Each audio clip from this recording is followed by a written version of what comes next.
Hello students, আশা করি ভালো আছো তোমরা। আজকে আমাদের দ্রাব্যতা গুণফলের বাকি যে ম্যাথ আছে এই ম্যাথগুলো নিয়ে আমরা আলোচনা করব। তারপর আমরা নতুন একটা টপিক হচ্ছে আয়নিক গুণফল, এটা নিয়ে আলোচনা করব। শুরু করা যাক ম্যাথ। ওকে, গত ক্লাসে আমরা যে লাস্ট ম্যাথটা আমরা করেছি ওই ম্যাথে একটা ক্যালকুলেশনে কিন্তু ভুল ছিল। লাস্ট ম্যাথটার ক্ষেত্রে আমরা ওএস মাইনাসের ঘনমাত্রা আমরা ভুলবশত 3s নিয়ে ক্যালকুলেশন করছি। আসলে 3s হবে না, এটা হবে কোনটা, এটা 3s হবে না, এটা ভুল ছিল। আমরা ওএস এর ঘনমাত্রাটা ক্যালকুলেশন করব কত নিয়ে, দেখবে যে ওখানে আছে 0.9s, এটা নিয়ে আমরা ক্যালকুলেশন করব। এটা নিয়ে ক্যালকুলেশন করে ম্যাথটা তুমি গ্রুপে সেন্ড করবা সবাই, আমি দেখব যে তুমি করছো কিনা। হ্যাঁ, এটা আমরা প্রথম কন্ডিশনটা ভুলবশত লিখে ফেলছি, পরেরটা আমরা দেখিনি এই কারণে। এটা 0.9s, এটা নিয়ে আমরা ক্যালকুলেশন করব। হ্যাঁ, এছাড়া সব এক, 3 এর জায়গায় 0.9 হবে, এছাড়া সবই এক। এটা দেখো, আমরা পরবর্তী যদি ম্যাথে যাই তাহলে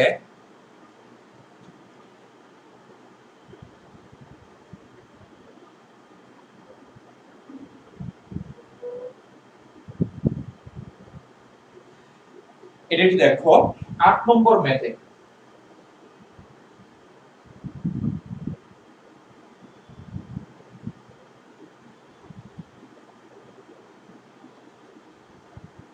আমরা তো 8 নম্বর ম্যাথে যাই। 7 পর্যন্ত আমরা কমপ্লিট করেছিলাম। আমরা যদি এটা 8 নম্বর ম্যাথে যাই, একটু দেখো একই রকম ম্যাথ। তো আসো, তোমার 20 ডিগ্রি সেলসিয়াস তাপমাত্রা লেড আয়োডাইডের দ্রাব্যতা গুণফলের মান তোমার দেওয়া আছে কেএসপি ইকুয়াল টু এখানে তোমার ভ্যালু দেওয়া আছে 1.39 ইনটু 10 ইনভার্স 8। এখানে তোমার ইউনিট আছে মোল কিউব, আর এটা কি লিটার পার কিউব, এটা দেওয়া আছে। এখানে তোমাকে দ্রাব্যতা নির্ণয় করতে বলছে, তোমাকে দ্রাব্যতা S equal to question mark. এই কোশ্চেনে বলছে তোমাকে কোন কন্ডিশনে তোমাকে দ্রাব্যতা বের করতে বলছে, যখন লেড আয়োডাইড কি 50% তোমার কি হয় বলতো বিয়োজিত হয়, ওই কন্ডিশনে তোমাকে কি করতে বলছে, তোমার S এর মানটা তোমাকে বের করতে বলছে। তাহলে আমরা যদি বলি লেড আয়োডাইড দ্রবণে, এটা লেড আয়োডাইড, এটা বিশুদ্ধ পানিতে বা দ্রবণে এই নিম্ন রূপে আয়নিত হয়। এখানে লেড দুটো কি আয়োডিনকে ধরছে, এটা জুলিনি 2, এটা 2+, এখানে আয়োডিনের জুলিনি কত 1, এই কারণে এটা ধনাত্মক হলে এখানে হবে কি মাইনাস, এটা 2-।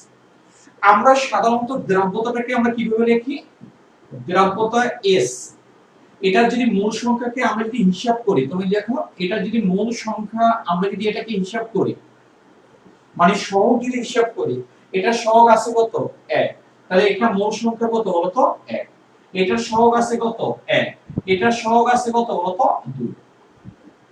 তাহলে আমরা যদি এটাকে হিসাব করি, তার মানে এটা যদি একটা মানে এটা একটা তৈরি হয়, এটা তৈরি হয় তার ডাবল। এটা যে পরিমাণ ভাঙবে এটা ঠিক সেই পরিমাণ তৈরি হবে, বাট এটা তৈরি হবে কি তার ডাবল।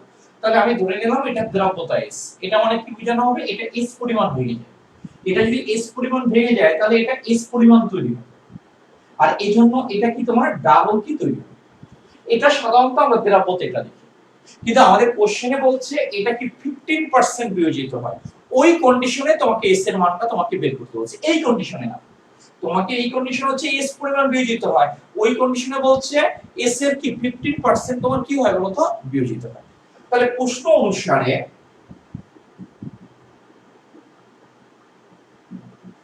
অনুসারে এখানে আমরা কি বলতে পারি, তোমার দ্রাব্যতা কি হবে S এর 15%। S এর 15% আমরা কিভাবে লিখি, S এর 15% মানে 15 বাই কত বলতো 100। এটাকে আমি যদি ক্যালকুলেশন করি মানে যদি গুণ করি তাহলে এটা হয় কত 0.15 কি বলতো S। তাহলে এটা কি এই পরিমাণ কি হয় বলতো বিয়োজিত।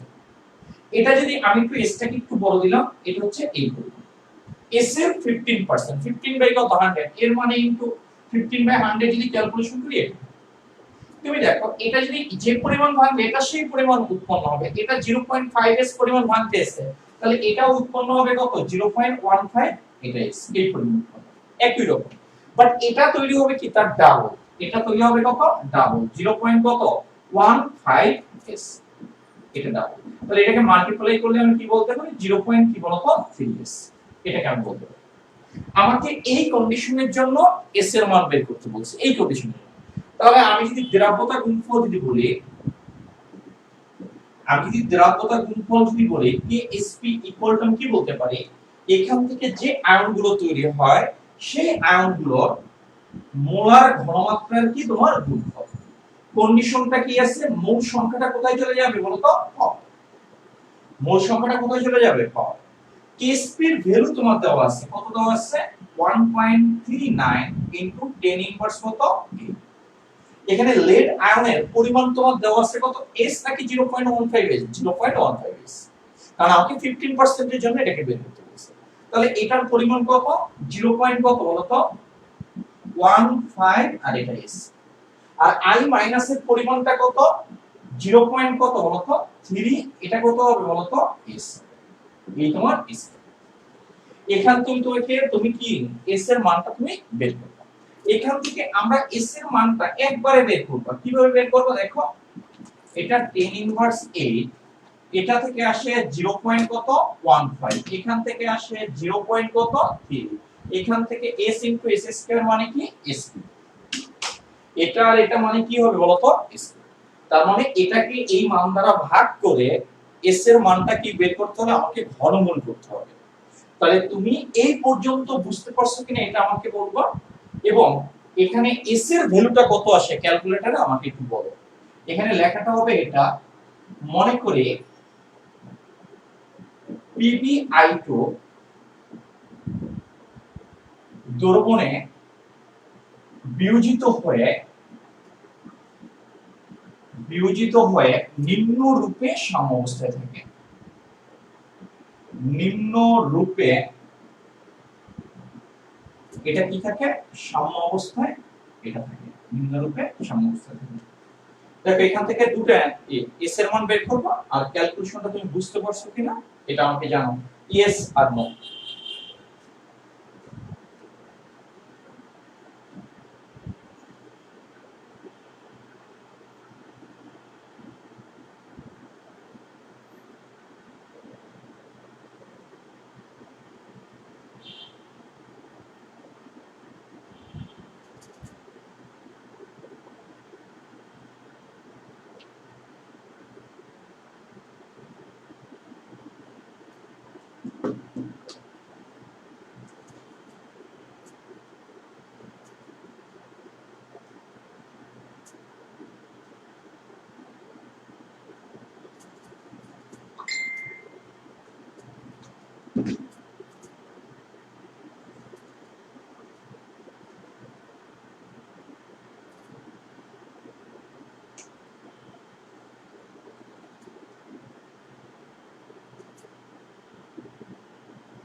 হ্যাঁ এখানে সবার মিলছে, আমার সাথে অ্যানসার 0.01, হ্যাঁ সবারই একই রকম অ্যানসার আসছে। s ইকুয়াল টু আমরা এখানে বলতে পারি 0.01097, এটা 8, এটা এত মোল পার কি বলতো লিটার, এটাই হবে অ্যানসার, এটাই হবে কি তোমার অ্যানসার।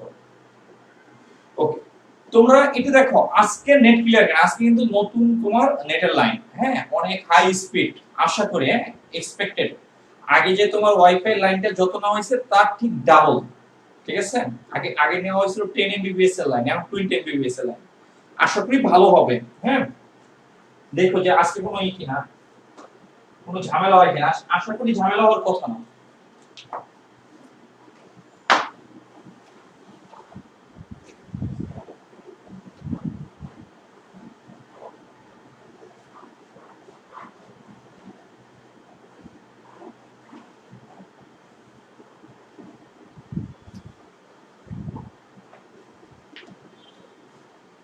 অ্যাটেনশন, আমরা যদি পরের ম্যাথে যদি যাই,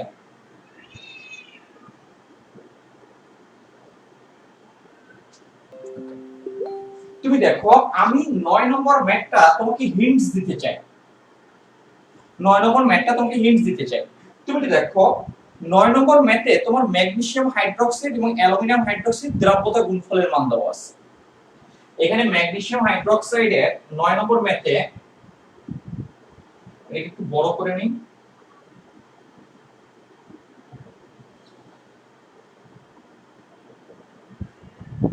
এখানে একটু দেখো, এখানে কি তোমার ম্যাগনেসিয়াম হাইড্রোক্সাইড, এটা তুমি করবা, আমি তোমাকে দেখাই দিচ্ছি। ম্যাগনেসিয়াম হাইড্রোক্সাইডের ক্ষেত্রে তোমার কেএসপি এর ভ্যালুটা দেওয়া আছে কত, 1.2 ইনটু 10 ইনভার্স কত 11, এত দেওয়া আছে। তুমি এখান থেকে, এখানে কোশ্চেনে বলছে যে কোনটা দ্রাব্যতা বেশি, তুমি এই তোমার যদি কেএসপি দেওয়া থাকে তাহলে এখান থেকে তুমি কি এস এর মানটা তুমি অবশ্যই বের করতে পারবা। এই অবস্থায় দ্রাব্যতা এস তুমি কি বের করতে পারবা আশা করি। আবার অ্যালুমিনিয়াম হাইড্রোক্সাইডের ক্ষেত্রে তুমি একটু দেখো, অ্যালুমিনিয়াম হাইড্রোক্সাইডের ক্ষেত্রে এখানে তোমার কেএসপি এর ভ্যালুটা দেওয়া আছে কত দেখো, এটা হচ্ছে 1.8 ইনটু 10 ইনভার্স 33। এই ক্ষেত্রে তোমাকে দ্রাব্যতা তুমি কি এস প্রাইমের মান তুমি এখানে বের করবে। আমাদের কোশ্চেনে এই দুটোর মান বের করতে বলে না, আমাকে কম্পেয়ার করতে বলছে এটা দ্রাব্যতার সাথে এটা দ্রাব্যতা। তাহলে আমি এটা দ্রাব্যতা এস বের করব, এটা দ্রাব্যতা এস, এটাকে আমি প্রাইম ধরলাম, এটা আমরা বের করব। তারপর আমরা এই এস এর সাথে আমরা কি করব, কম্পেয়ার করব। যার এস এর মান বেশি তাকে আমরা বলবো কি তার দ্রাব্যতা বেশি। কিন্তু এই কোশ্চেনে বলছে জিনিসটাকে তোমার গ্রাম পার লিটারে বের করতে হবে। এখানে তুমি যদি দেখো আমরা একটা করে দেব, হ্যাঁ, ম্যাগনেসিয়াম হাইড্রোক্সাইড মনে করি ম্যাগনেসিয়াম হাইড্রোক্সাইড দ্রবণে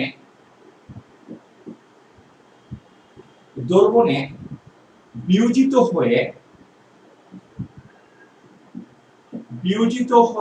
নিম্ন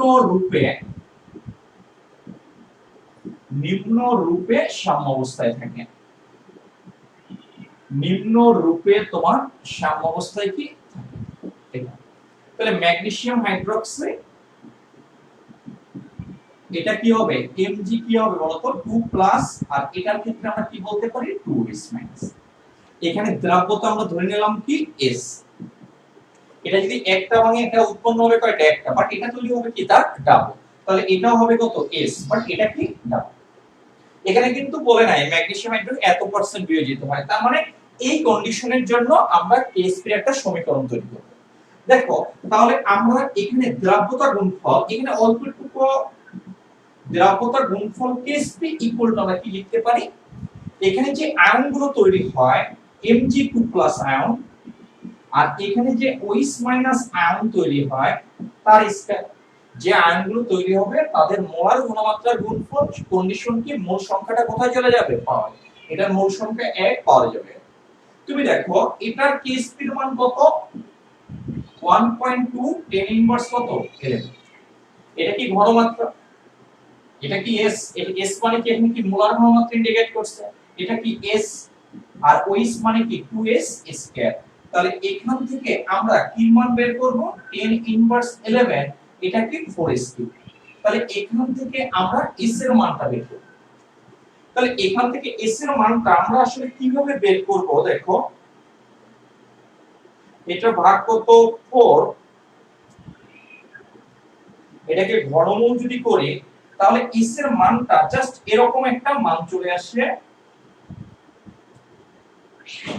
এটা এরকম একটা কি আসে তোমার 0.000144, জাস্ট এরকম একটা মান চলে আসে।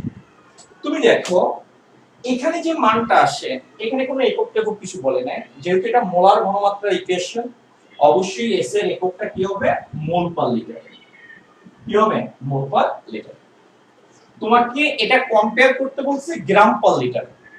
আমরা যদি মোল থেকে গ্রামে যদি কনভার্ট করি তাহলে আণবিক ভর দ্বারা গুণ করতে হয়। আর আমরা যদি তোমার গ্রাম থেকে মোলে কনভার্ট করতে চাই তাহলে আণবিক ভর দ্বারা তোমার ভাগ করতে হবে। মাথা ঠান্ডা রেখে বুঝবা, মোল থেকে আমি যদি গ্রামে যাই তাহলে আণবিক ভর দ্বারা আমরা গুণ করব। দেখো এই এসটা কার কার দ্বারা পোতা, ম্যাগনেসিয়াম হাইড্রোক্সাইড। তাহলে কার আণবিক ভর দ্বারা গুণ করব, ম্যাগনেসিয়াম হাইড্রোক্সাইড। তাহলে এই মানটাকে আমি কি করব, এই মানটাকে ম্যাগনেসিয়াম হাইড্রোক্সাইডের আণবিক ভর দ্বারা গুণ করব। ম্যাগনেসিয়াম হাইড্রোক্সাইডের 1 মোল, এটা তার আণবিক ভর কি ইন্ডিকেট করবে, এটার ভর কত হবে, ম্যাগনেসিয়ামের ভর কত বলো তো 24, অক্সিজেনের ভর কত দুটো আছে, এটা হবে 24 প্লাস অক্সিজেন কয়টা আছে দুইটা, তো অক্সিজেনের ভর কত 16, তাহলে এটা কত 16 প্লাস 1 ইনটু কত 2, তার মানে এখানে দাঁড়াচ্ছে কত একটু দেখো, এখানে দাঁড়াচ্ছে কত ক্যালকুলেশন করে 17 দুগুণে 34, 34 আর 24, এটা যদি কি করি তাহলে কত 58 গ্রাম। তার মানে এটাকে 58 দ্বারা যদি মাল্টিপ্লাই করি আমি এটাকে, তাহলে এটা মোল পার লিটার না, এটা কি হিসেবে হবে গ্রাম পার লিটার। তখন এই ভ্যালুটাকে আমরা 58 দ্বারা 0.001 কত 44 ইনটু কত 58, এটাকে গুণ করলে জাস্ট এই ধরনের একটা মান আসে। দেখো 8.352 ইনটু 10 ইনভার্স কত বলতো 10 ইনভার্স 3 গ্রাম পার কি লিটার, এরকম মান আসে। তুমি ঠিক একই ভাবে অ্যালুমিনিয়াম হাইড্রোক্সাইডের জন্য জাস্ট এভাবে লিখে দাও, ওটা দ্রবতা S ধরছে, এটা দ্রবতা S প্রাইম দাও, এই ধরনের একটা এখানে TSP এটা Mg2 OS মাইনাস এটা Al3 OS মাইনাস আসবে, এখান থেকে তুমি S এর মান বের করবে, S এর মানটা কি মোল পার লিটারে তুমি বের করবে, তারপর সেটাকে আণবিক ভর দ্বারা কার আণবিক ভর দ্বারা গুণ করবে, অ্যালুমিনিয়াম হাইড্রোক্সাইডে আণবিক ভর দ্বারা গুণ করে সেটাকে গ্রাম পার লিটারে তুমি কি করে নেবে বলো তো কনভার্ট করে নেবে। তখন কি ওই ওটা থেকে আমরা কি বের করতে পারবো, S প্রাইম এর মান আমরা কি করতে পারবো বলো তো বের করতে পারবো। এই S এর সাথে ওই S প্রাইম এর মানের আমি কম্পেয়ার করব। এটা অবশ্যই অ্যালুমিনিয়াম হাইড্রোক্সাইডটা আমি ধরে নেব তুমি হোমওয়ার্ক, অ্যালুমিনিয়াম হাইড্রোক্সাইডটা কি হোমওয়ার্ক আশা করি তুমি পারবে, এখানে না করার কিছু নেই। তারপর আমরা বলবো এর দ্রবতা বেশি এর দ্রবতা কম। দেখো আমার কথাগুলো বুঝতে পারছো কিনা এবং তুমি পারবে, অ্যানসার হবে এটা বুঝতে পারছি এবং পারবো, এই দুটো হবে একসাথে।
ওকে অ্যাডিশন, এটা দেখো আমরা পরে ম্যাথ কিছু ম্যাথ তোমার করতে হবে বাসায়, হ্যাঁ তাহলে সব পড়ে দিতে অনেক টাইম চলে যায়, হ্যাঁ টাইম নাই, এইচএসসি লেভেলটাকে টাইমের সাথে মূলত ফাইট করা লাগে আর কিছু না।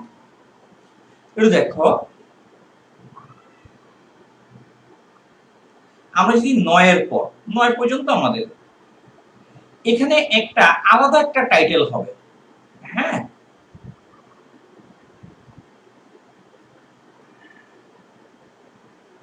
এটা আলাদা একটা টাইটেল দিবা,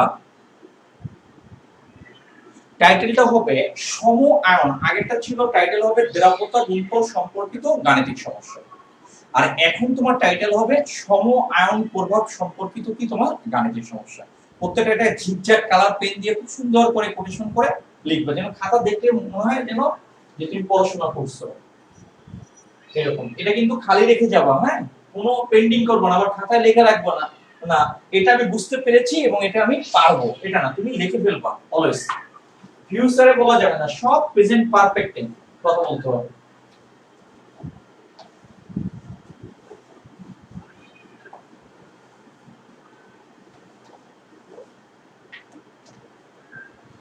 ওকে, আমরা সময়ায়ন প্রভাব সম্পর্কিত গাণিতিক সমস্যা এটা নিয়ে কথা বলবো। এটা মনে করো 1, এটাকে বোঝার একটা ম্যাথ, এগুলো খুবই গুরুত্বপূর্ণ এবং এক্সামে আসে এবং বাচ্চারা পারে না। গুরুত্বপূর্ণ, এক্সামে আসে এবং বাচ্চারা পারে না, ভুল করে, একটু ঘুরে ঘুরে দিলে ভুল করে। এটা দেখো খুবই সহজ ম্যাথ। তোমাকে প্রথমে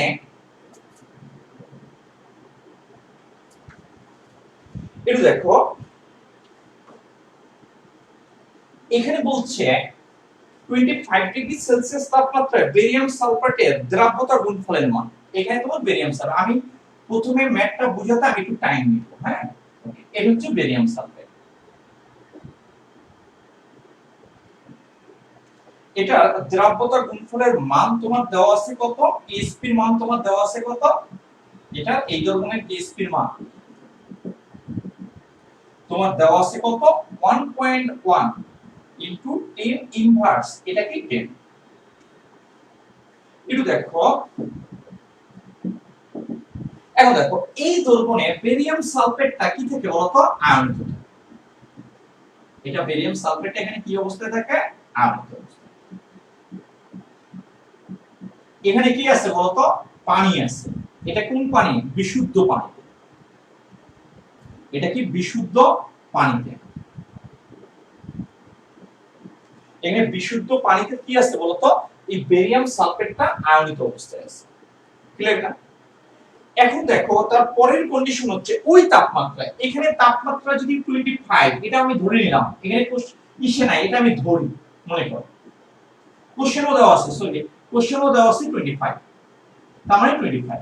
ঠিক ওই তাপমাত্রায় 0.1 মোলার বেরিয়াম ক্লোরাইড দ্রবণে, এটা মনে করো, এটা মনে করো বেরিয়াম ক্লোরাইড, এটাও মনে করো বেরিয়াম সালফেট আছে, এটাও কত 25 ডিগ্রি সেলসিয়াস তাপমাত্রা, এটাও কি আছে বেরিয়াম আয়ন, আর এটা আছে কি সালফেট আয়ন। ঠিক ওই তাপমাত্রায় এই দ্রবণে আমি যোগ করতেছি কোন দ্রবণটা, 0.1 মোলার বেরিয়াম ক্লোরাইড। এখন দেখো এখানে আমি যোগ করতেছি কোনটা, বেরিয়াম ক্লোরাইড, বা এটাকে এভাবে দিব তাহলে ভালো হবে। এই তাপমাত্রা আমি যোগ করব এই দ্রবণে কোনটা, বেরিয়াম ক্লোরাইড কি তোমার দ্রবণ আমি যোগ করব। এখন একটু দেখো, আমি যদি বেরিয়াম ক্লোরাইড দ্রবণটা আমি যদি এখানে যোগ করি, তাহলে বেরিয়াম ক্লোরাইড দ্রবণটা কি আছে, আয়নিত অবস্থায় আছে। এটা কি আছে বলতো, বেরিয়াম 2+, আর এখানে কি আছে 2Cl-। আগে বোঝার ট্রাই করো, আমি এখন কিছুই বলিনি। আমি বলছি এখানে একটা বেরিয়াম সালফেটের দ্রবণ আছে যার Sp, এটা কোন অবস্থায়, বিশুদ্ধ পানি। এটা একটা কন্ডিশন। সেকেন্ড কন্ডিশনে বলছে যে তোমার বেরিয়াম ক্লোরাইড দ্রবণে, এটা হচ্ছে বিশুদ্ধ পানিতে বেরিয়াম সালফেটটা জাস্ট এভাবে আয়নাইজড হয়। বেরিয়াম ক্লোরাইড দ্রবণে এটা কিভাবে আয়নাইজড হবে, এই দ্রবণটার মধ্যে আমি যদি বেরিয়াম ক্লোরাইডের দ্রবণ যদি অ্যাড করি, বেরিয়াম ক্লোরাইডের কোন ঘনমাত্রার দ্রবণ অ্যাড করব, ঘনমাত্রার দ্রবণ কত, 0.1 মোলার ঘনমাত্রার দ্রবণ, 0.1 মোলার ঘনমাত্রার দ্রবণ আমি কি করব, এটার মধ্যে অ্যাড করব। দেখো বেরিয়াম ক্লোরাইডটা আয়নিত হয়, এটা যদি একটা ভাঙে এটাও একটা উৎপন্ন হয়, এটা উৎপন্ন হয় কি তারটা। তাহলে এটা যদি তোমার দুইটা ভাঙে এটা উৎপন্ন হবে, দুইটা এটা উৎপন্ন হবে তারটা। কিন্তু এখানে আছে কত, বেরিয়াম ক্লোরাইড 0.1, তাহলে এটা যে পরিমাণ ভাঙবে এটা সেই পরিমাণ উৎপন্ন হবে। এটা যদি 0.1 হয় তাহলে এটাও হবে কত বলতো, 0.1। বাট এখানে ক্লোরাইড আয়নটা উৎপন্ন হবে কি, তার ডাবল। এখানে ক্লোরাইড আয়নটা উৎপন্ন হবে কি বলতো, তার ডাবল। তার মানে কত, 2 ইনটু কত বলতো, 0.1 মোলার, 2 ইনটু এখানে কত হবে বলতো, 0.1 এত মোলার। তুমি দেখো এই দ্রবণের মধ্যে আমি এই দ্রবণটা অ্যাড করব, আমি একটু ধরে নিলাম এই দ্রবণে এটা দ্রাব্যতা আমি ধরে নিলাম কত, S, এটা S। তাহলে এটা একটা ভাঙলে এটা একটা, এটা হবে কত একটা, তাহলে এটা S, এটাও S। যখন আমি এই দ্রবণটা আমি যোগ করি, তখন তোমার কি এই দ্রবণে এটার কত আছে, দ্রাব্যতা কত আছে বলো তো, s, এটাও কত s, এটাও কত s।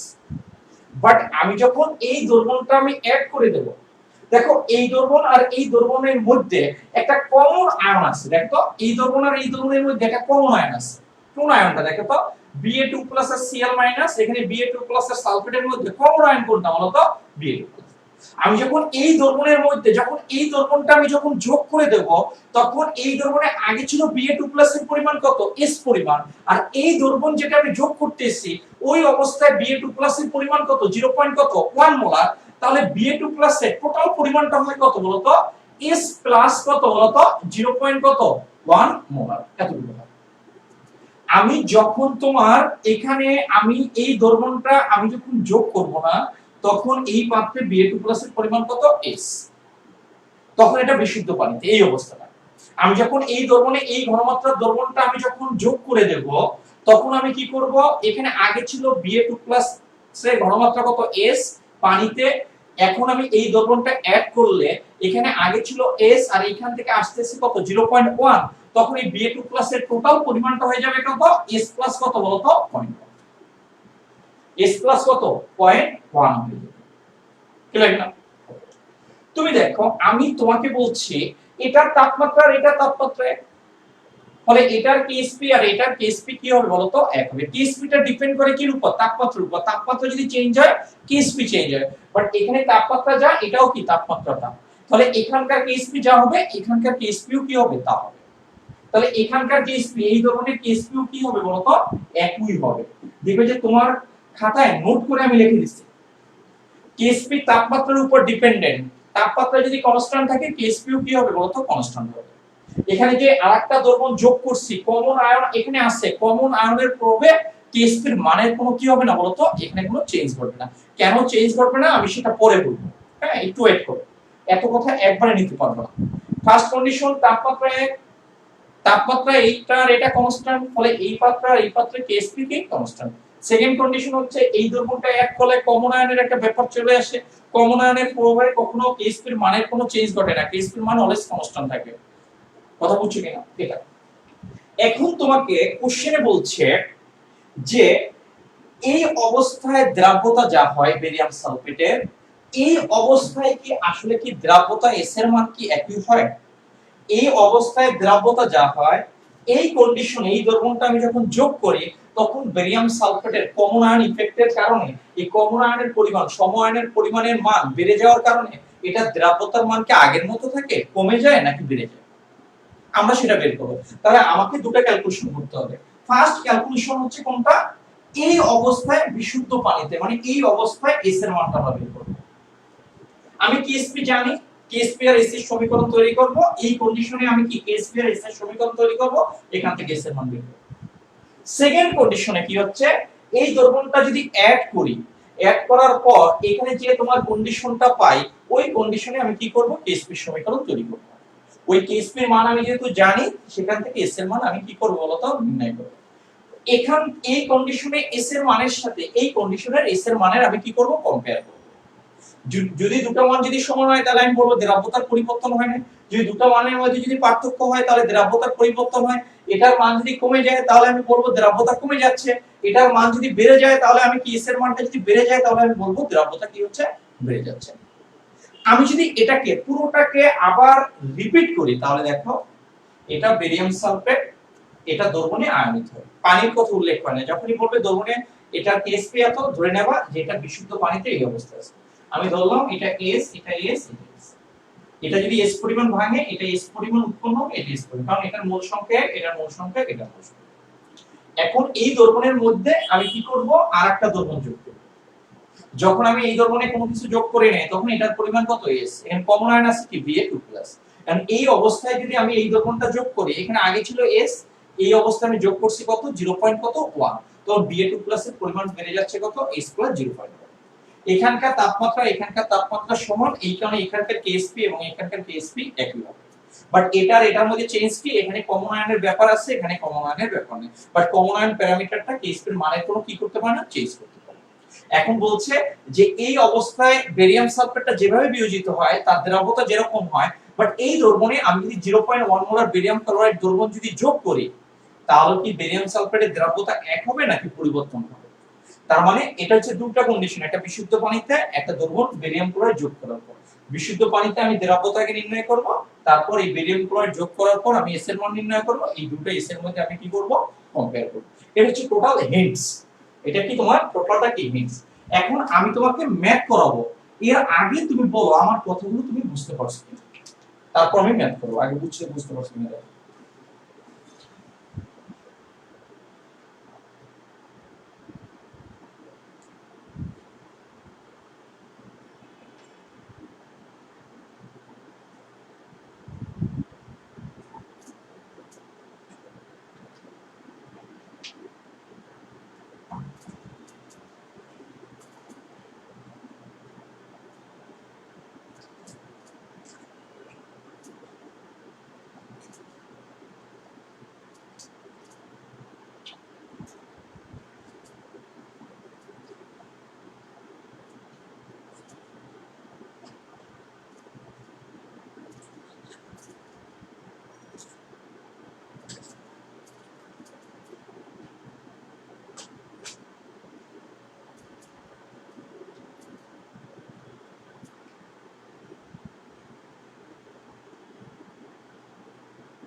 মিম এখানে বলছে দ্রাব্যতার কোনো পরিবর্তন হবে কিনা, এই কোশ্চেনে বলছে কি তোমার দ্রাব্যতার কোনো পরিবর্তন হবে কিনা। ধরে নাও তোমার পকেটে মনে করো 50 টাকা আছে, এখন আরেকজনে টাকা আরো 50 টাকা দিয়ে গেল। এখন বলবে যে তোমার পকেটে টাকার কোনো পরিবর্তন হলো কিনা। তাহলে তুমি কি করবা, তুমি ভাববা যে টাকা দেওয়ার আগে আমার পকেটে কয় টাকা ছিল আর টাকা দেওয়ার পর কয় টাকা হয়েছে, তারপর কম্পেয়ার করবা যে টাকা দেওয়ার আগে আমার যে পরিমাণ টাকা ছিল, টাকা দেওয়ার পর কি টাকার কি কোনো পরিমাণ বাড়ছে নাকি কমছে, তারপর কম্পেয়ার। এটা দ্রাব্যতার পরিবর্তন। মানে এই দ্রবণটা যোগ করার আগে অর্থাৎ বিশুদ্ধ পানিতে এটা দ্রাব্যতা কি পরিমাণ ভাঙে এটা আমরা বের করব, এটা যোগ করার পর এটা কি পরিমাণ ভাঙে এটা বের করব, তাহলে আমি কম্পেয়ার করতে পারবো যে এটা এটার মধ্যে কি সেই পরিমাণ কি তোমার বিয়োজিত হয় কিনা বা দ্রাব্যতার পরিবর্তন হয় কিনা। কি লাগে না?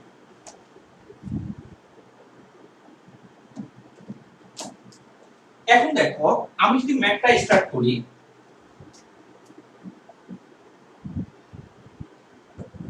এখানে মনে করি বিশুদ্ধ পানিতে, এটা একটু বিশুদ্ধ পানি কেন এখানে ব্যবহার করলাম, আগের গুলো করতে পারতো সমস্যা নেই, কারণ একটা বিশুদ্ধ পানি আর একটা হচ্ছে বেরিয়াম ক্লোরাইড।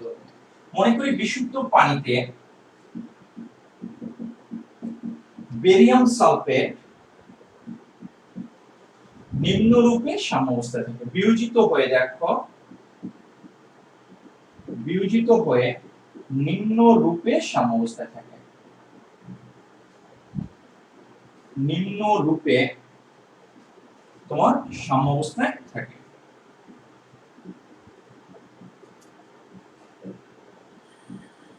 এটা নিম্নরূপে সাম্যাবস্থায় থাকে।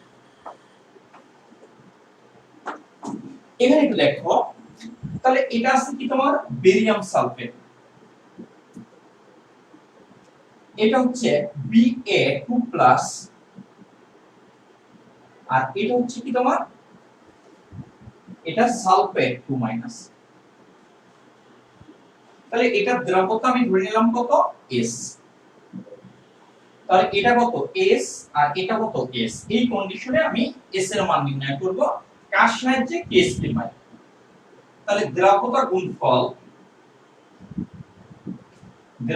গুণফল KSP ইকুয়াল টু, এটা কি বলতো Ba2+, আর এটা কি হচ্ছে বলতো SO4 2-।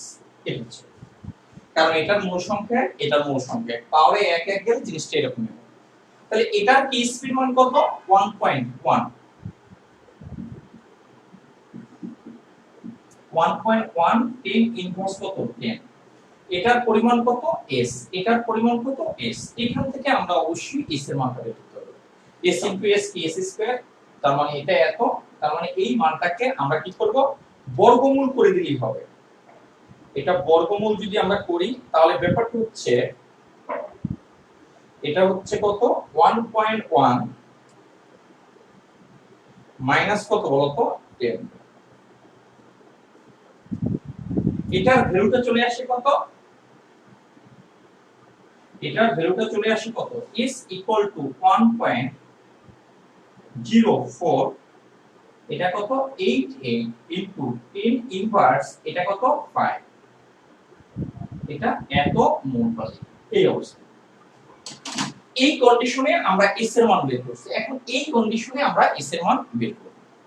এটা আগে একটু উঠাই নাও, এই অংশটা একটু ডিলিট করে দিতে হবে।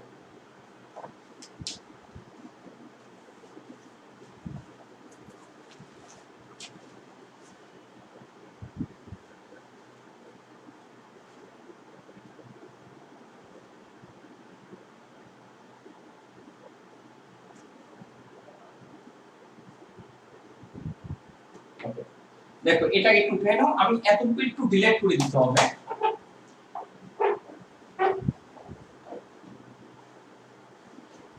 এতটুকু একটু ডিলিট করে দিলাম। এখানে একটু দেখো পরেরটা হচ্ছে 0.1 মোলার বেরিয়াম ক্লোরাইড দ্রবণে। তাহলে এটা দ্রবণে বেরিয়াম সালফেটটা কি হবে,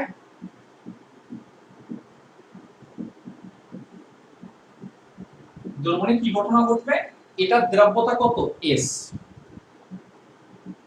এটার ক্ষেত্রে আমি যখন দ্রবণটা আমি যোগ করছি এই দ্রবণে তখন এটার পরিমাণ কত S প্লাস কত 0.1 আর এটার পরিমাণ কত S। আমাদের এটা কিন্তু S S S বাট বেড়ে যাচ্ছে কতটা বলতো, এটার পরিমাণটা কমন আয়ন যতটুকু আছে ততটুকু পরিমাণটা এখান থেকে 0.1 টা বেড়ে যাচ্ছে। তখন এই কন্ডিশনটা, তখন এই কন্ডিশনে আমি যদি দ্রব্যতা গুণফল বলি তখন KSP ইকুয়াল টু এই পদার্থ থেকে যে আয়নগুলো উৎপন্ন হয় তাদের মোলার ঘনমাত্রা, তাদের মোলার ঘনমাত্রা। তাহলে আমি জানি প্রথম পাত্রের KSP আর পরের পাত্রের KSP কি 1, তাহলে এখানেও KSP এর ভ্যালু কি তোমার 1.1 ইনটু 10 ইনভার্স কত 10। এখানকার বেরিয়াম 2 প্লাস এর মানটা আগে ছিল কিন্তু S, বাট এখন কত বলতো S প্লাস কত 0.1।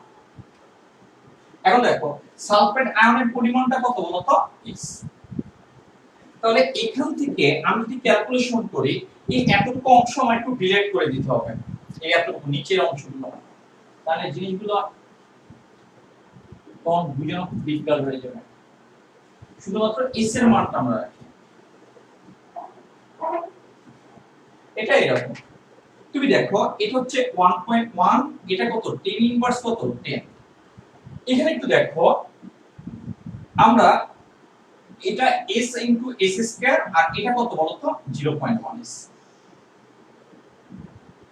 তুমি দেখো আমরা কোন ধরনের পদার্থ নিয়ে আলোচনা করি, KSP টা স্বল্প দ্রবণীয় লবণ, যেটা কোন একটা দ্রবণে খুব নেগলিজিবল অ্যামাউন্ট বিয়োজিত হয়, যেটা কোন একটা দ্রবণে খুব সামান্য পরিমাণ তোমার কি হয় বিয়োজিত হয় খুবই। তুমি যদি 1 মোল দাও দেখা যাচ্ছে 0.0000001 মোল এটা কি হয় বলতো বিয়োজিত হয়।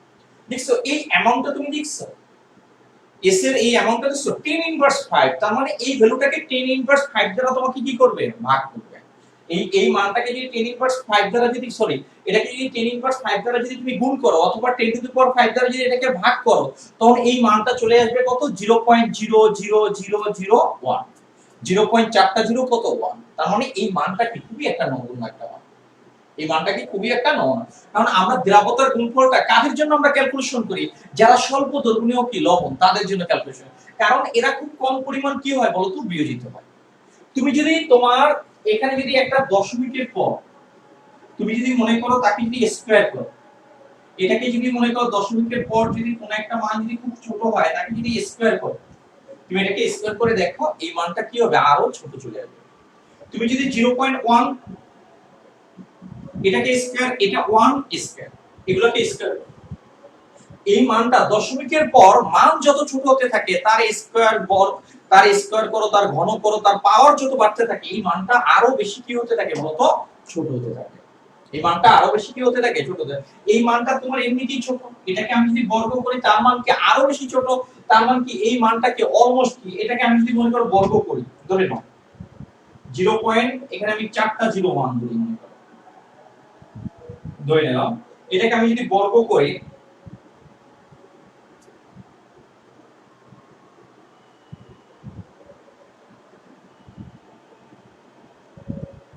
তুমি এটা দেখো,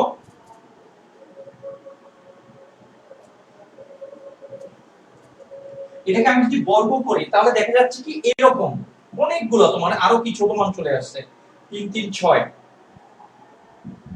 এরকম, হ্যাঁ আরো ছোট মান কি তোমার চলে যাবে, আমি লিখলাম না আরো, আরো আছে এরকম ছোট মান কি চলে আসে।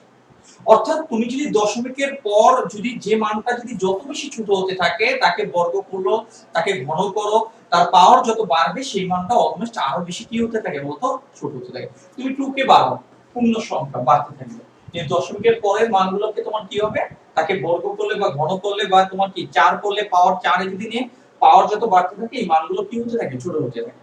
তার মানে এই মানটাকে অলমোস্ট আমি কি বলতে পারি বলতো, জিরোর কাছাকাছি একটা মান, এই মানটাকে আমরা কি কনসিডার করতে পারি, জিরো।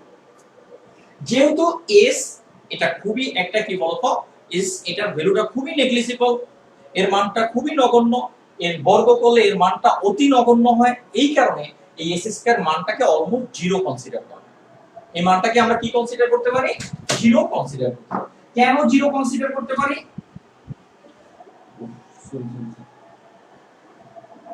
মানটা তো ই হয়ে গেছে, আচ্ছা এখানে একটু দেখো, এটাকে আমরা কেন জিরো কনসিডার করতে পারি একটু বোঝার ট্রাই করো। যেহেতু ইস এর মান নগণ্য, অতএব এস স্কয়ার এর মান অতি নগণ্য, অর্থাৎ আমরা এস স্কয়ার এর মানটাকে আমরা কি ধরতে পারি, জিরো। আমরা এস স্কয়ার এর মানটাকে আমরা কি ধরতে পারি, জিরো। এই কারণে এস স্কয়ার এর মানটা আমি যদি জিরো কনসিডার করি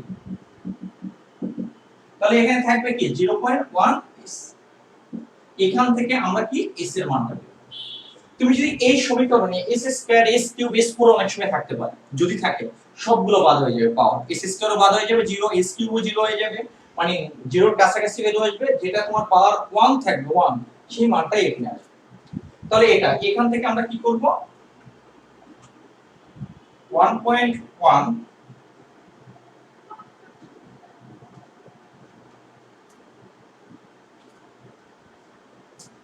এটা কত হবে, 1 পয়েন্ট কত, 1 ইনটু কত, 10 ইনভার্স কত বলো তো, না কত কি লেখা, এখানে তোমার দ্রাব্যতার মান আসে কত, 1.1 ইনটু কত বলো তো, 10 ইনভার্স কত, না। আর বিশুদ্ধ পানিতে তোমার এস এর ভ্যালুটা কত ছিল দেখো তো, বিশুদ্ধ পানিতে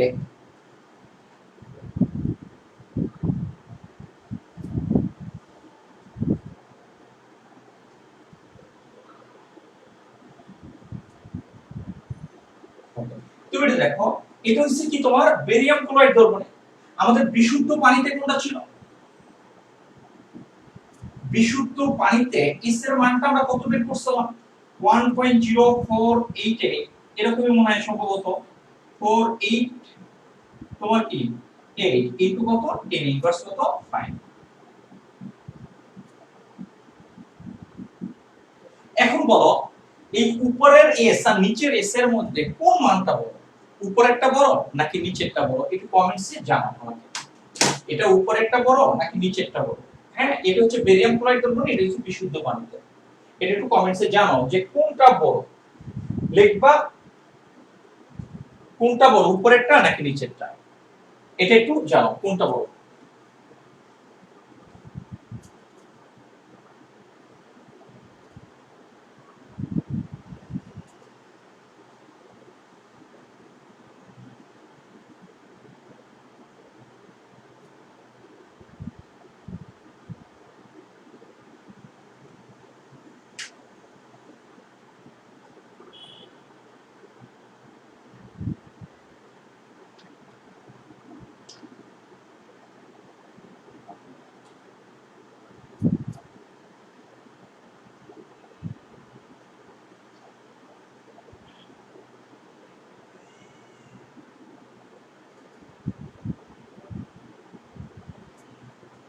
ওকে, উপরেরটা বড় বলছো। আচ্ছা, তুমি একটু দেখো, এখানে একটু দেখো, ইনভার্স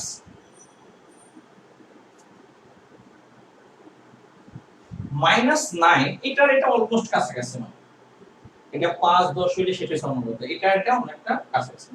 -9 এবং -5 এর মধ্যে কে বড়? অবশ্যই -5 বড়। -5 এবং -9 এর মধ্যে কে বড়? -5 বড়। সো এই মানটা কি তোমার বড়, আর এই মানটা কি তোমার ছোট। এখন কোশ্চেনে তুমি ওখানে দ্রাব্যতা নির্ণয় করে লেখা, এটা দ্রাব্যতার পরিবর্তন হয় কিনা। যদি তোমার দ্রাব্যতা নির্ণয় করো তাহলে এই পর্যন্ত ক্যালকুলেশন করলেই হয়, এই দ্রাব্যতা নির্ণয় করো। আর এখানে যদি কোশ্চেনটা বলতো দ্রাব্যতার পরিবর্তন হয় কিনা, কোশ্চেনগুলো সাধারণত দ্রাব্যতার পরিবর্তন হয় কিনা এটাই চায়। তাহলে আগেরটা যে আমরা শুধুমাত্র এই অংশটা করলেই হতো, জয়তুল্লাহ আমি ওটাও দেখছি দ্রাব্যতার পরিবর্তন হয় কিনা। এখানে আমরা ধরে নিলাম এটা দ্রাব্যতার কি পরিবর্তন হয় কিনা, আমরা ধরলাম দ্রাব্যতার, আমরা এখানে ধরে নিলাম দ্রাব্যতার পরিবর্তন।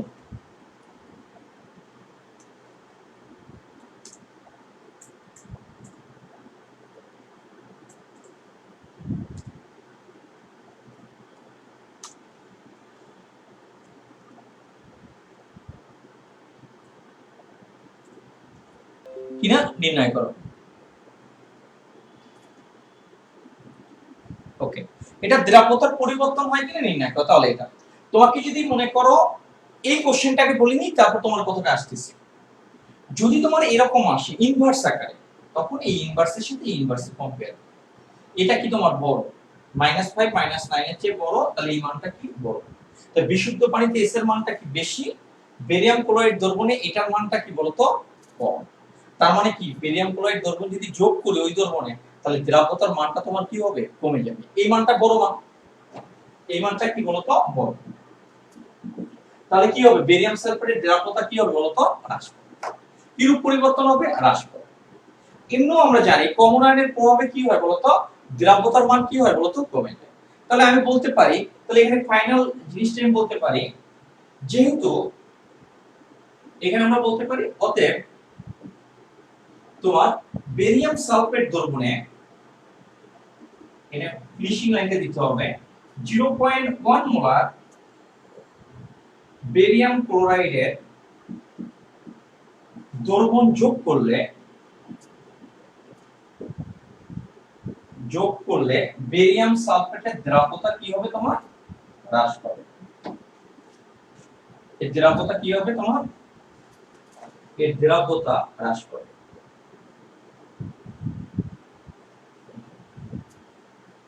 এটা হবে, এটা এই লাস্ট লাইনটা এটা দিয়ে দেব। যেহেতু এটার মানটা কি তোমার বড়, এটার মানটা কি তোমার ছোট, তার মানে এটা যোগ করলে এটা দ্রাব্যতা হ্রাস পাবে। এখন যদি তোমাকে শুধু বলতো বেরিয়াম সালফেটের 0.1 মোলার বেরিয়াম ক্লোরাইড দ্রবণে বেরিয়াম সালফেটের দ্রাব্যতা নির্ণয়, তাহলে প্রথম অংশ যেটা করছি ওটা করার দরকার নেই, এই দ্বিতীয় অংশ। প্রথম অংশটাই তুমি কিভাবে, আচ্ছা আমরা এটার একটা ম্যাথ আমরা দেখাই দেব, হ্যাঁ এটার একটা ম্যাথ আমরা দেখাই দেব, জাস্ট তুমি এই অংশটা করে দেবো, এই অংশটা বেরিয়াম ক্লোরাইড দ্রবণ। তার আগে একটা লাইন লিখতে হবে, কিভাবে লিখবে সেটা আমি বলে দেব, সমস্যা নেই।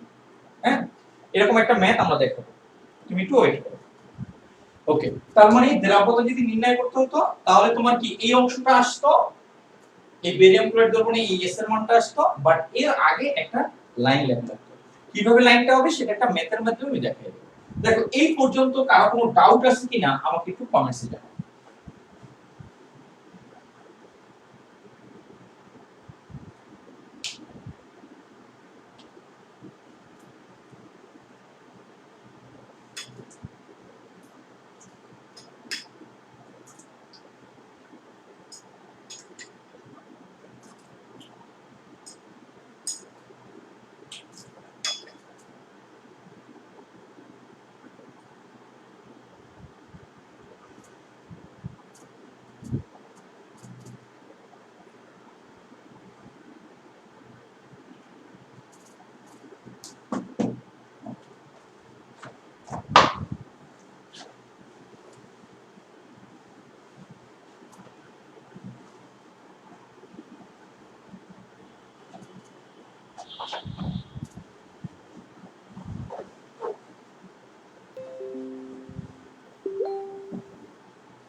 ওকে, একটু দেখো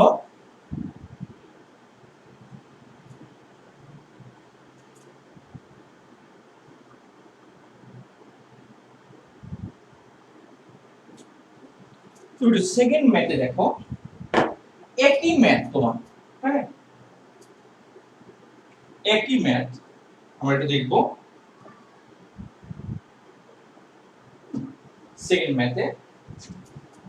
এই টাইপের ম্যাথ একটা করলে পরিপূর্ণতা আসে না, হ্যাঁ তুমি দেখো 25 ডিগ্রি সেলসিয়াস তাপ, এটা হচ্ছে একটা নির্দিষ্ট তাপমাত্রা বলছে এজিসিএল এর দ্রবতা গুণফলের মান, এজিসিএল, এখানে এজিসিএল আছে, যেহেতু এটা অন্য আরেকটা কোনো দ্রবণ বলে নাই, তাহলে আমরা ধরে নেব এটা কি তোমার বিশুদ্ধ পানি, এটা বিশুদ্ধ পানি, এটা বিশুদ্ধ পানি। এটার কেএসপি ভ্যালু দেওয়া আছে কত, এটার কেএসপি ভ্যালু দেওয়া আছে 1.8 ইনটু 10 ইনভার্স কত 10, এটার কেএসপি ভ্যালু তোমার দেওয়া আছে। তুমি এটা দেখো ওই তাপমাত্রায় 0.1 মোলার সিলভার নাইট্রেট দ্রবণ, তাহলে এটা দ্রবতা আমরা ধরে নিলাম এস, এস এটা এস এটা এস। ওই তাপমাত্রা এখানে যে তাপমাত্রা ছিল, যে কনস্ট্যান্ট টেম্পারেচার ছিল, এটা কি কনস্ট্যান্ট কি তোমার টেম্পারেচার, ঠিক ওই তাপমাত্রায় এখানেও কি ঠিক সিমিলার সেই টেম্পারেচার, এখানেও টেম্পারেচার কি বলতো কনস্ট্যান্ট, এখানেও টেম্পারেচার কি কনস্ট্যান্ট। ওই তাপমাত্রায় তোমার কি করছে সিলভার ক্লোরাইডের, এই সিলভার ক্লোরাইডের এই দ্রবণের মধ্যে এটা ছিল কি পরিমাণ, এটা এস এটা এস আর এটা ছিল কি বলতো এস, এই দ্রবণের মধ্যে 0.1 মোলার সিলভার নাইট্রেট, এটা হচ্ছে সিলভার নাইট্রেট, এটা অবশ্যই আয়নায়িত অবস্থায় থাকে, এটা সিলভার আয়ন আর এটা কি নাইট্রেট আয়ন অবস্থায়, এটা এই অবস্থায়। এটা কোন ঘনমাত্রার দ্রবণ 0.1 মোলার, এই হচ্ছে 0. কত a1, এটার সাথে কি এটা একটা অঙ্গ এটা একটা তৈরি হয়, এটাও কি 0.1 মোলার, এটাও কি 0.1, এই দ্রবণটা এই দ্রবণের, এই দ্রবণের আগে দেখো এখানে কি আছে দুটো আয়ন, এই এটা দুটো আয়ন, ফলে এখানে কমন আয়ন কোনটা Ag+। এখন এই দ্রবণের আগে এই দ্রবণটা যোগ করার আগে এই পাত্রে Ag+ এর পরিমাণ কোনটা S, যখন এটা বিশুদ্ধ পানি মানে এটা, যখন আমি এই দ্রবণটা অ্যাড করি তখন এই S এর সাথে কি আরো 0.1 কি হবে অ্যাড, কন্ডিশন বলছে এই অবস্থায় তার দ্রাব্যতা যেরকম, বাট এই অবস্থায় আমি যখন এই দ্রবণটা যোগ করব তার দ্রাব্যতার কোনো পরিবর্তন হবে কিনা সেটা তোমাকে ক্যালকুলেশন করতে হবে। এখন বলছে যেহেতু এখানকার টেম্পারেচার কনস্ট্যান্ট এখানেও টেম্পারেচার কনস্ট্যান্ট, ফলে এখানকার কেএসপি আর এখানকার কেএসপি কি হবে বলতো সিমিলার, এটা কি 1.8 10 ইনভার্স। যেহেতু আমি কেএসপি জানি, যেহেতু আমি কেএসপি জানি, তাহলে এই কন্ডিশনে আমি এস এর মানটা আমি কি করতে পারবো বের করতে পারবো। যেহেতু আমি কেএসপি জানি, এই কন্ডিশনে আমি কি করতে পারবো বলতো এস, এই কন্ডিশনে আমি এস এর মানটা কি করতে পারবো বের করতে পারবো। তারপর এই দুই এস এর সাথে আমি কম্পেয়ার করব। তারপর যেহেতু এটা common ion parameter, common ion যদি থাকে অলওয়েজ দ্রব্যতা কি হবে বলতো হ্রাস পাবে। সাধারণত কিছু তোমার কি আছে, কিছু তোমার চেঞ্জ হতে পারে, এটা ব্যতিক্রম হতে পারে, এটা পরে আমি একবারে চ্যাপ্টারের শেষের দিকে এই টাইপের ম্যাথগুলো করাবো। সাধারণত কি হয় বলতো দ্রব্যতা কমন আয়নের প্রভাবে দ্রব্যতা কি হয় হ্রাস পায়, কিছু কমপ্লেক্স টাইপের ক্ষেত্রে এটার দ্রব্যতা বেড়ে যায়, সেটা আমরা পরে দেখাবো। তার মানে কি এটার ক্ষেত্রে দ্রব্যতা আর এটার ক্ষেত্রে দ্রব্যতা, তার মানে এই পাত্র থেকে প্রথমে দ্রব্যতা বের করবা, এই কন্ডিশনে তুমি কি দ্রব্যতা বের করবা আগের মতো, এখানে বলবা বিশুদ্ধ পানিতে এজিসিএল নিম্নরূপে আয়নিত হয়, দ্রব্যতা এত, কেএসপি সমীকরণ এত, এস এর মান এত, ঠিক এইরকম বলবা 0.1 মোলার সিলভার নাইট্রেট দ্রবণে তোমার এজিসিএলটা এটা হয়, দ্রব্যতার গুণফল এস এর মান এত, এই দুই এস কম্পেয়ার করবা, কিন্তু কম্পেয়ারটা ইনভার্সের সাহায্যে করতে হবে। অবশ্যই এই এস এর মানটা কি হবে কম হবে, এই এস এর মানটা বেশি হবে, রেজাল্ট আসবে কি এটা দ্রব্যতা কি হবে কম হবে। দেখো তুমি পারবা কিনা, নাকি এটা আমার করে দিতে হবে, যদি করে দিতে হয় তাও আমাকে কমেন্টসে জানাও, কমেন্টসে আমাকে জানাও হুবহু খাতায় পারবা কিনা।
ওকে, তাহলে তুমি অবশ্যই হ্যাঁ এই ম্যাথটা বাসা বসে কি করবে।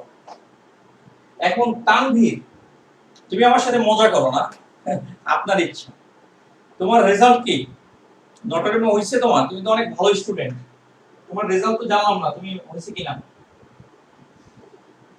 ওকে, এখন তুমি যদি পারবো বলে 10 দিন পর যদি হয়, হ্যাঁ তখন ঝাপসা ঝাপসা, হ্যাঁ তখন বোঝে না শুরু হয়ে যাবে কিন্তু, হ্যাঁ তখন কিন্তু বুঝতে পারবে না, তুমি সাথে সাথে করে ফেলবো। কারণ এই টাইপের ম্যাথ অনেকগুলো করতে হয়, কমন আর প্যারামিটার ম্যাথ। আমি চাই যে এটা তোমার হাতে উঠুক, তাহলে তোমার কাছে জিনিসটা মনে থাকবে। ওকে, আমরা তৃতীয় নম্বর ম্যাথে যাব।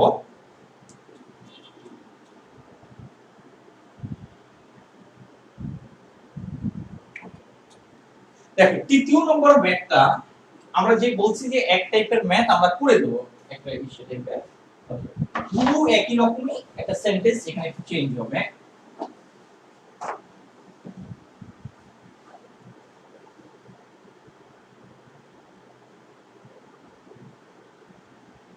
হ্যাঁ এরকমই আসার কথা, জানি না সাম্মা এরকম হতে পারে। হ্যাঁ আমার কাছে এটার ক্যালকুলেটেড ভ্যালুটা আমার কাছে নাই, সো আমি জানি না।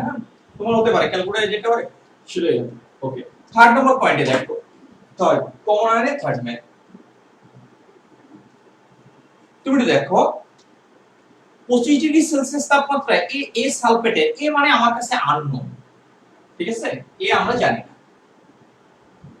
এটা 25 ডিগ্রি সেলসিয়াস তাপমাত্রায়, এখানে কি আছে? এ সালফেট আছে। এটা কি আছে? এ সালফেট আছে।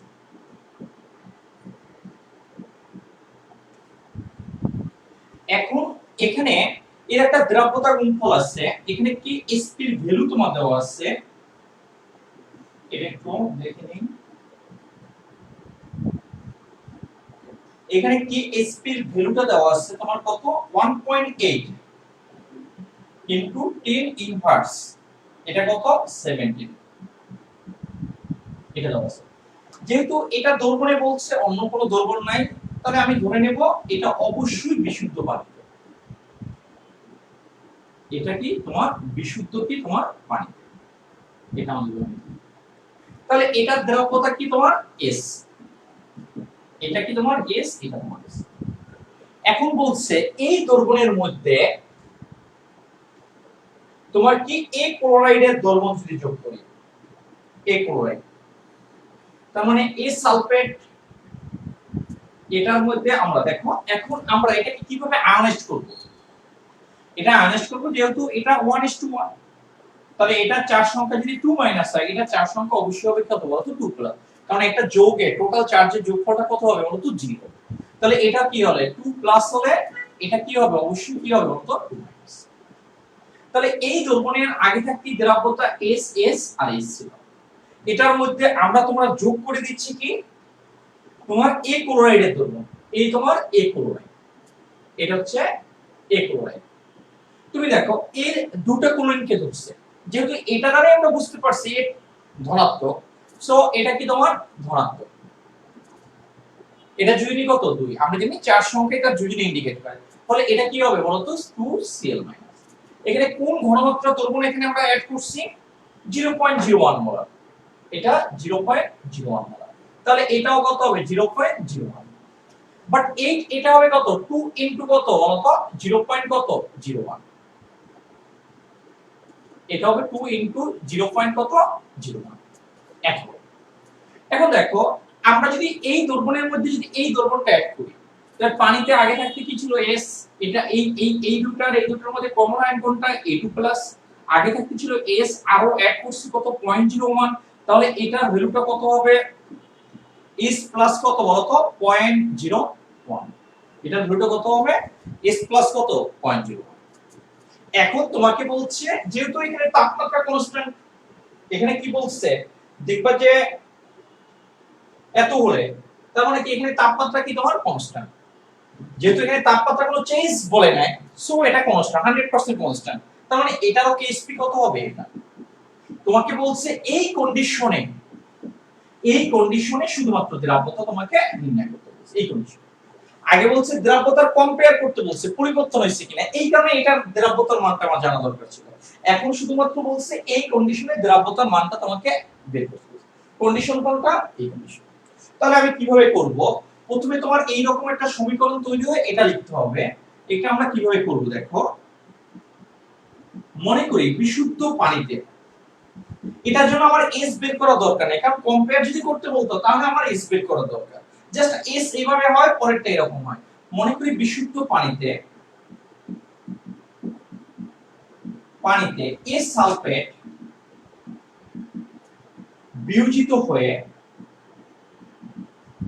বিয়োজিত হয়ে নিম্ন রূপে সাম্য অবস্থায় থাকে। নিম্ন রূপে এটা কি থাকে? এটা সাম্য অবস্থায় থাকে। একটু দেখো, তাহলে এই সালফেটের ক্ষেত্রে আমরা বলতে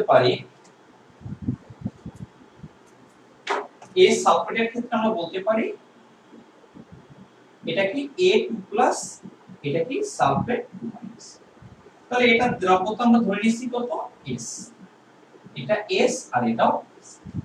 এখন লিখতে হবে 0.01 মোলার ACl2 দ্রবণে বেরিয়াম সালফেটে এটা বলে বারবার বেরিয়াম সালফেট বলে ফেলতেছি, A2+ আর এটা কি তোমার সালফেট। এটার পরিমাণটা তোমার চলে আসে কত? এটা দ্রাব্যতা S, এটার পরিমাণটা তোমার বেড়ে যায় S+ কত? 0.01 আর এটার পরিমাণটা কত? S। এই কন্ডিশনে আমরা কি করব? আগের মতো দ্রাব্যতা গুণফল আমরা করব। আমরা যদি কম্পেয়ার করতে তাহলে এটার জন্য একটা কেএসপি ফর্মুলা অ্যাপ্লাই হতো, এটার জন্য কেএসপি। বাট এখানে এই কন্ডিশনে দ্রাব্যতা নির্ণয় করতে বলছে, শুধুমাত্র এটার জন্যই আমরা কেএসপি ফর্মুলাটা অ্যাপ্লাই করব।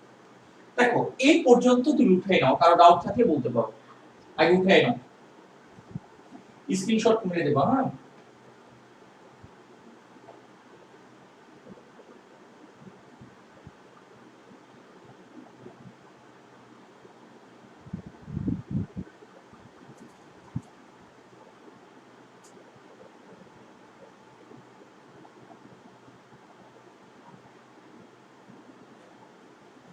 ওকে। তুমি দেখো, আমরা এটাকে একটু ডিলেট করতে চাচ্ছি এই অংশটুকু। তাহলে আমরা কি বলতে পারি? অতএব দ্রাব্যতা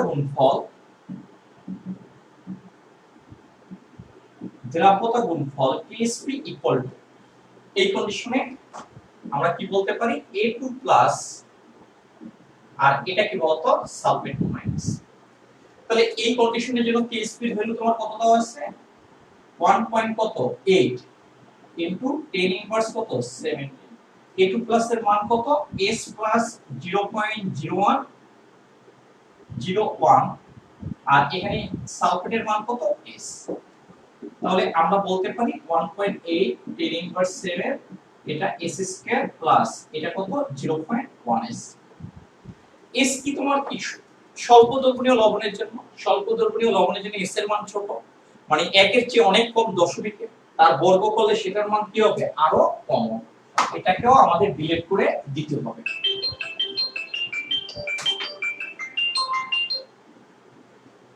এটাকেও আমাদেরকে কি করতে হবে? ডিলিট করতে হবে। তাহলে এটার ক্ষেত্রে আমরা বলবো সাইড নোটে অবশ্যই, যেহেতু S এর মান নগণ্য, আবার নগণ্যর জায়গায় জঘন্য লিখে রাখো না কিন্তু, হ্যাঁ ভুলে। S এর মান কি তোমার? নগণ্য। অতএব S² এর মান তোমার কি হবে? অতি নগণ্য। এটা মান অতি নগণ্য, অর্থাৎ এখানে S² এর মানটাকে আমরা কি কনসিডার করব? 0। তাহলে এটা অলমোস্ট 0। এটা 1.8 ইনটু কত? 10 ইনভার্স কত? 7। এটা কত? 0.01 কি S। এখান থেকে S এর মানটা তুমি কি করবে? বের করো। এখান থেকে S এর মানটা বের করো।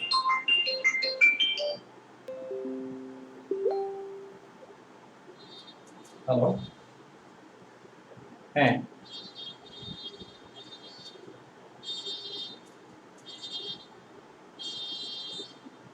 আচ্ছা, আমার তো এখন ক্লাস হচ্ছে, আপনাকে আমি 9টার দিকে ফোন দিচ্ছি। হ্যাঁ অনলাইনে, ঠিক আছে, আমি 9টার দিকে ফোন দিচ্ছি। আচ্ছা।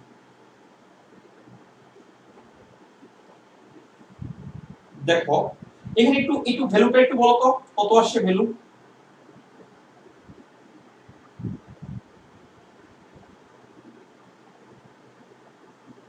কোশ্চেনে 10 ইনভার্স কত? আমি তো 10 ইনভার্স 70 দেখলাম। আচ্ছা ঠিক আছে দেখি। হ্যাঁ 10 ইনভার্স 12, রাইট রাইট। তোমার কোশ্চেনে যদি তোমার 10 ইনভার্স 12 থাকে তাহলে 10 ইনভার্স 12 দাও, কোশ্চেনে যেটা থাকে। হ্যাঁ বয়স হয়ে গেছে তো খালি ভুলে যাই। ওকে 10 ইনভার্স 12 থাকলে 10 ইনভার্স 12 দিয়ে দিতে হবে, যা থাকবে তাই লিখবা। হ্যাঁ তোমরা স্মার্ট বাচ্চা, তোমাদের তো ভুল হইবে না। হ্যাঁ তোমাদের সেলগুলো অ্যাক্টিভ, আমাদের সেলগুলো আমরা বৃদ্ধ হয়ে গেছি, আমাদের সেলগুলো তো সব ইনঅ্যাক্টিভ হয়ে গেছে। ওকে ডিভাইডেড 0.0 কত 1, এটা কত আসবে 1.8 ইনটু 10 ইনভার্স কত 10। এটা মৌমিটার না কি জানি মৌ। হ্যাঁ এটা 12 এ আমরা করে দিয়েছি, আগে গুলো 12 করে দিও। ওকে কারো কোনো ডাউট আছে কিনা আমাকে একটু বলতে পারো, কোনো ডাউট আছে কিনা?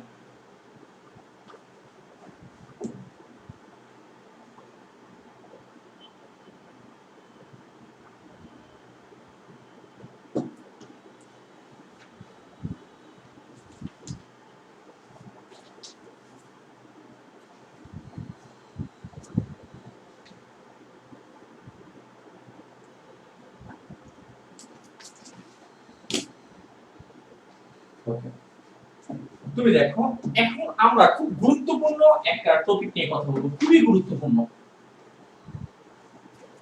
এই কমন আর্মের এই ম্যাথ শেষ আপাতত।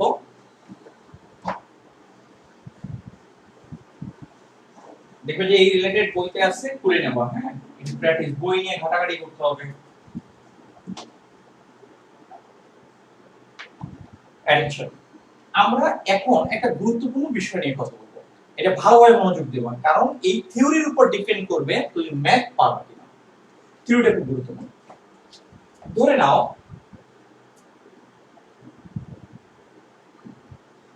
এখানে একটা স্বল্প দ্রবণীয় লবণ আছে,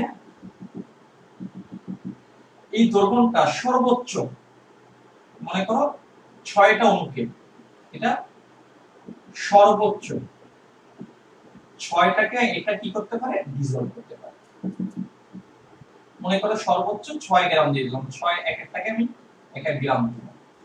6 গ্রাম দ্রবকে এটা কি করতে পারে ডিসলভ করতে পারে। এটা কোন ধরনের দ্রব্য? স্বল্প দ্রব্য। এটা কোন একটা লবণ আছে, সর্বোচ্চ 6 গ্রামকে এটা কি করতে পারে ডিসলভ করতে পারে। আমরা জানি একটা পানি, একটা নির্দিষ্ট পরিমাণ দ্রাবক সর্বোচ্চ যত পরিমাণ দ্রবককে ডিসলভ করে যে দ্রবণটা তৈরি করতে পারে সেই দ্রবণটাকে আমরা বলি কি সম্পৃক্ত। আমরা সম্পৃক্ত অসম্পৃক্ত এই কথাগুলো নিয়ে তোমাকে বলছি। একটা নির্দিষ্ট পরিমাণ দ্রাবক সর্বোচ্চ যত গ্রামকে ডিসলভ করতে পারে, আমি ধরে নিলাম কি সর্বোচ্চ কয় গ্রামকে ডিসলভ করতে পারে 6 গ্রাম, সর্বোচ্চ যত গ্রামকে ডিসলভ করতে পারে অত গ্রাম ডিসলভ হয়ে যে দ্রবণটা তৈরি করে তাকে বলি সম্পৃক্ত।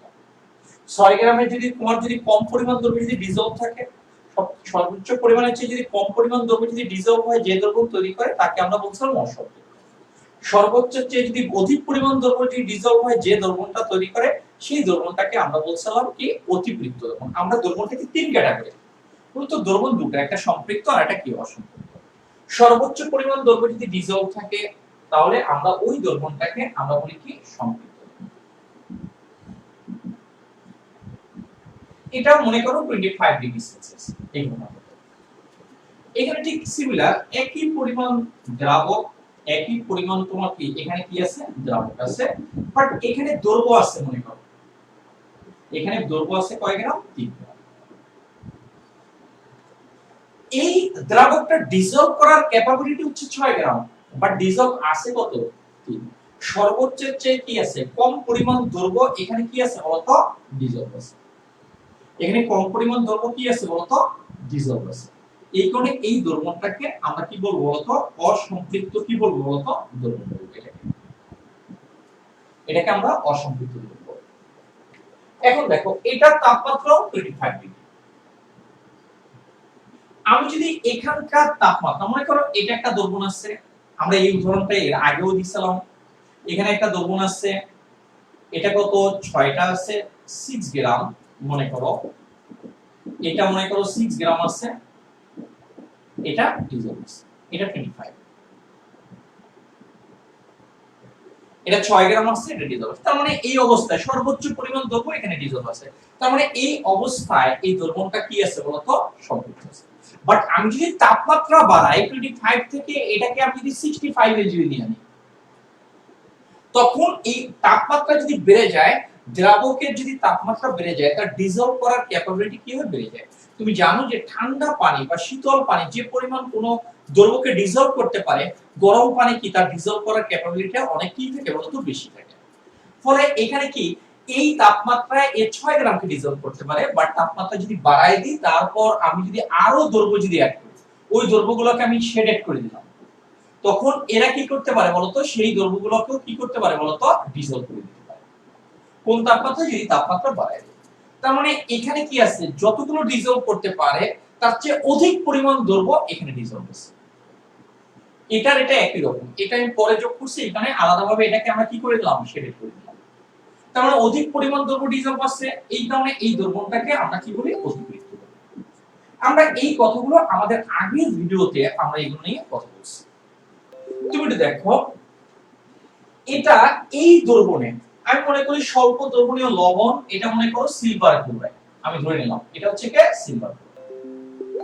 এই সিলভার ক্লোরাইডটা এখানে কি আকারে থাকবে, Ag+ আর কি Cl-। আমরা যদি Ksp যদি সংজ্ঞায় যাই, সম্পৃক্ত দ্রবণে স্বল্প দ্রবণীয় লবণগুলো আয়নিত হয়ে যে আয়নগুলো তৈরি করে, ওই আয়নগুলোর মোলার ঘনমাত্রার গুণফলটাকে আমরা কি বলি, Ksp।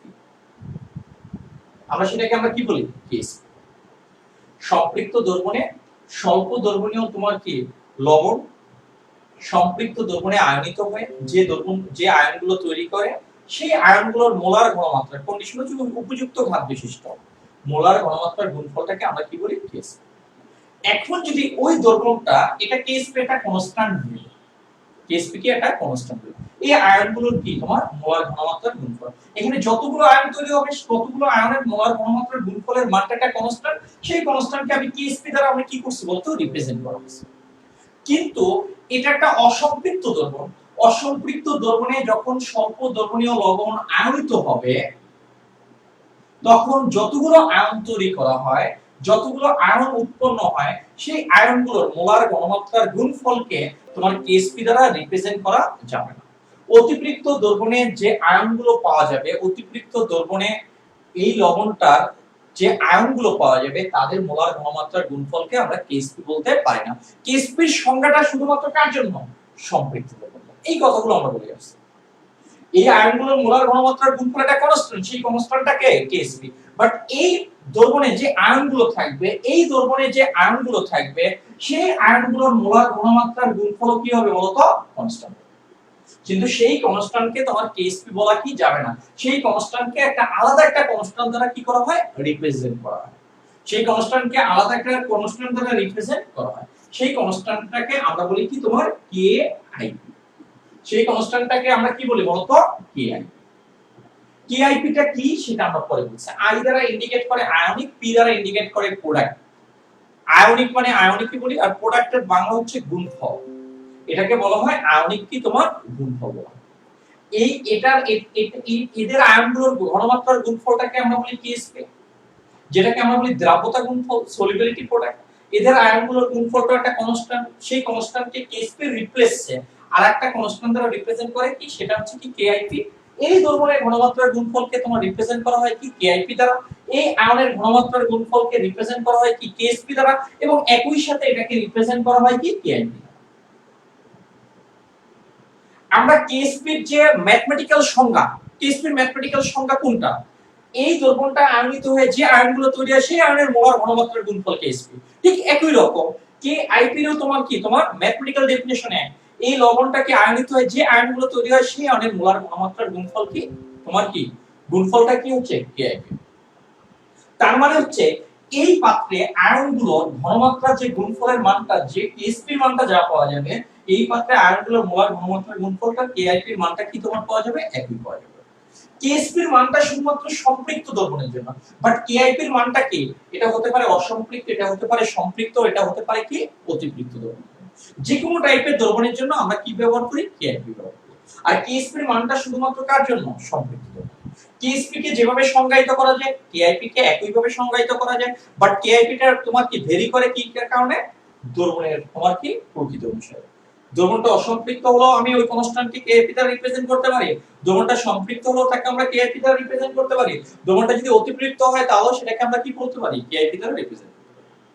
তুমি দেখো আমরা যদি তোমার এই পাত্রের কেআইপির সাথে এই পাত্রের কেএসপি কম্পেয়ার করি, কারণ এই পাত্রের কখনো কেএসপি হওয়া কি সম্ভব না, এই পাত্রের কেআইপির সাথে এই পাত্রের কেএসপি আমরা কম্পেয়ার করি, তার মানে কি এখানে কি দৈর্ঘ্য বিয়োজিত আছে কম, আয়ন আছে কি কম, আয়নগুলোর ঘনমাত্রার গুণফলের মান হবে কত কম, কেআইপি এর মান কি হবে কম হবে। এটা তুলনা, এটা এখানে আছে কয় গ্রাম 6 গ্রাম, এখানে আছে কয় গ্রাম 3 গ্রাম, এখানে 3 গ্রাম আয়ন যে পরিমাণ 3 গ্রাম দৈর্ঘ্য বিয়োজিত হয় যে আয়ন তৈরি হয় 6 গ্রাম দৈর্ঘ্য বিয়োজিত হয় তার চেয়ে বেশি পরিমাণ আয়ন উৎপন্ন হয়।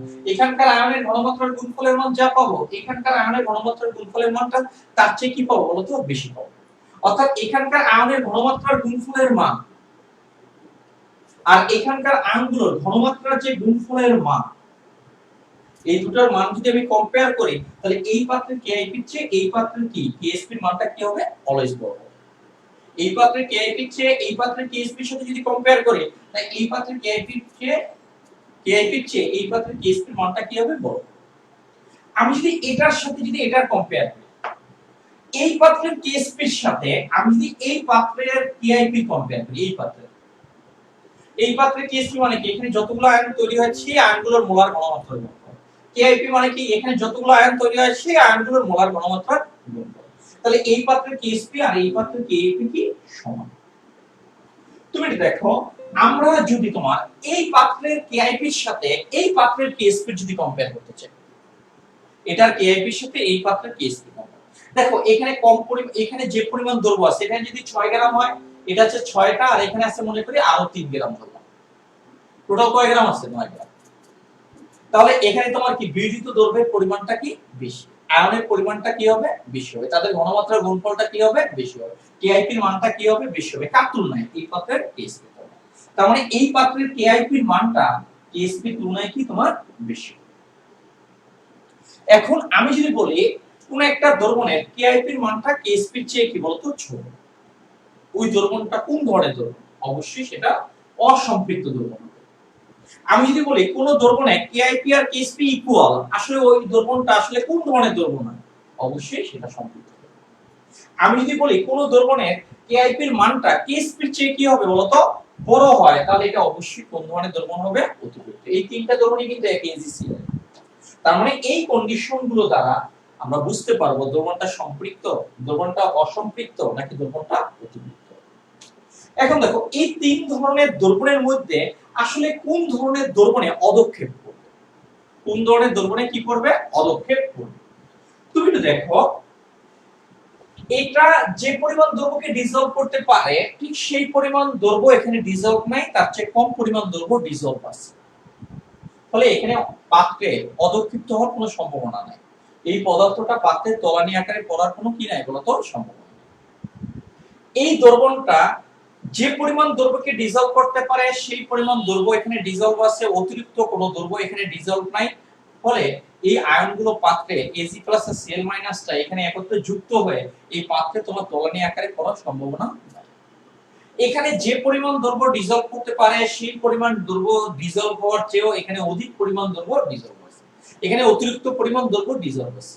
এই কারণে এই পাত্রের তাপমাত্রা আমরা যদি সামান্য পরিমাণ আমরা যদি কমায় দেই তাহলে কি হয় যে অতিরিক্ত এটা ডিসলভ করতে পারে 6 গ্রাম, কে ডিসলভ আছে কয় গ্রাম 9 গ্রাম, তাপমাত্রা আমি যদি শীতল করে দেই তখনই তোমার কি হবে বলতো এই দ্রব্যটা এখানে যে অতিরিক্ত যে দ্রব্যগুলো আছে অতিরিক্ত দ্রব্যগুলো মিলে যে আয়নগুলো তৈরি হয় সেই আয়নগুলো একত্রে যুক্ত হয়, এখানে ডিসলভ করতে পারে কয় গ্রাম 6 গ্রাম, ডিসলভ আছে কত 9 গ্রাম, কয় গ্রাম বেশি আছে 3 গ্রাম, ওই 3 গ্রাম আয়ন আছে 3 গ্রাম থেকে যে আয়নগুলো উৎপন্ন হয় ওই আয়নগুলো আবার একত্রে যুক্ত হয় তোমার কি হবে AgCl আকারে এই পাত্রের তলায় কি হবে বলতো ত্বরণ।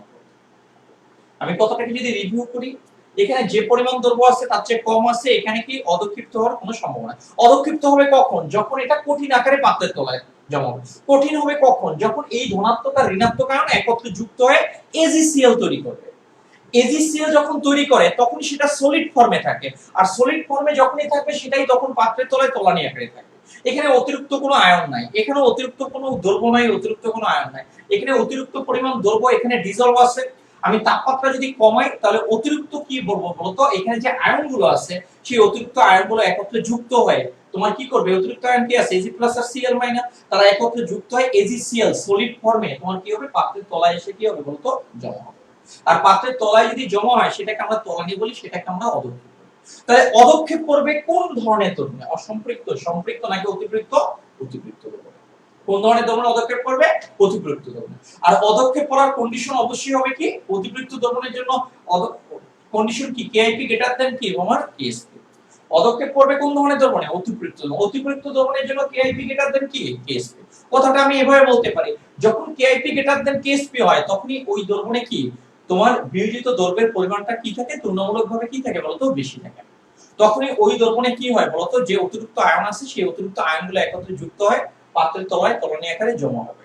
তাহলে এই ক্ষেত্রে আমি কি বলতে পারি, দেখো অতিপৃক্ত দ্রবণে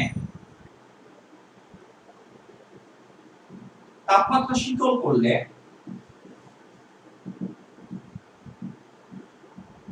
অতিপৃক্ত দ্রবণে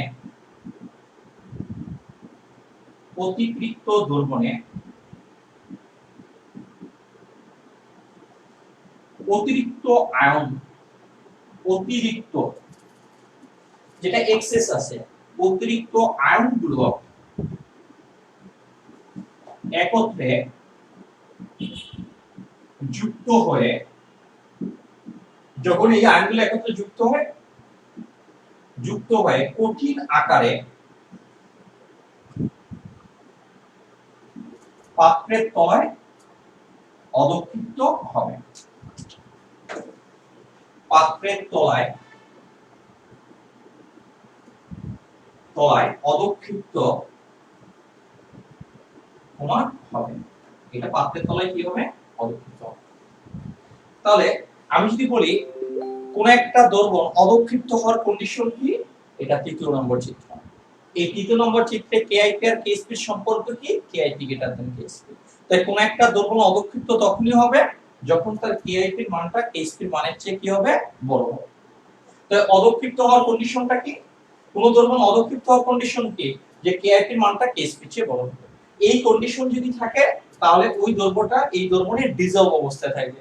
এই কন্ডিশন অবস্থায় যদি থাকে তাহলে এই দ্রব্যটা কি এই দ্রবণের ডিজলভ অবস্থায় থাকবে। বাট এই কন্ডিশনে যদি থাকে তাহলে ওই দ্রব্যটা ওই দ্রবণে অধঃক্ষিপ্ত হওয়ার কি আছে বলতো, সম্ভাবনা আছে। কথা কি এখানে দেখো, আমার কথাগুলো বুঝতে পারছো কিনা আমাকে একটু কমেন্টসে জানাও।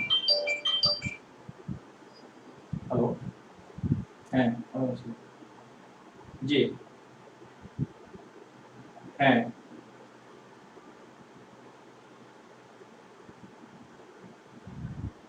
আচ্ছা ঠিক আছে, আমি তো এখন ক্লাস নিচ্ছি, আপনাকে আমি 9টার পর ফোন দিচ্ছি। হ্যাঁ 9টার পর।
তুমি একটু দেখো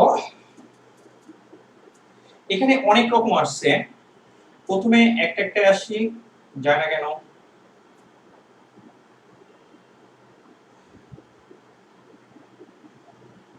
আচ্ছা একটু কি ভিডিও কি থেমে যাচ্ছে নাকি?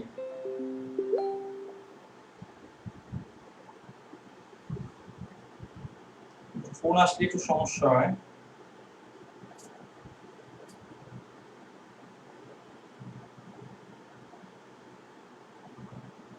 আচ্ছা, জয়তুন নাহর বলছো তাপমাত্রা না বাড়ালে কি অতিরিক্ত? না, তাপমাত্রা না বাড়ালে অতিরিক্ত দ্রবণ করা সম্ভব হয় না।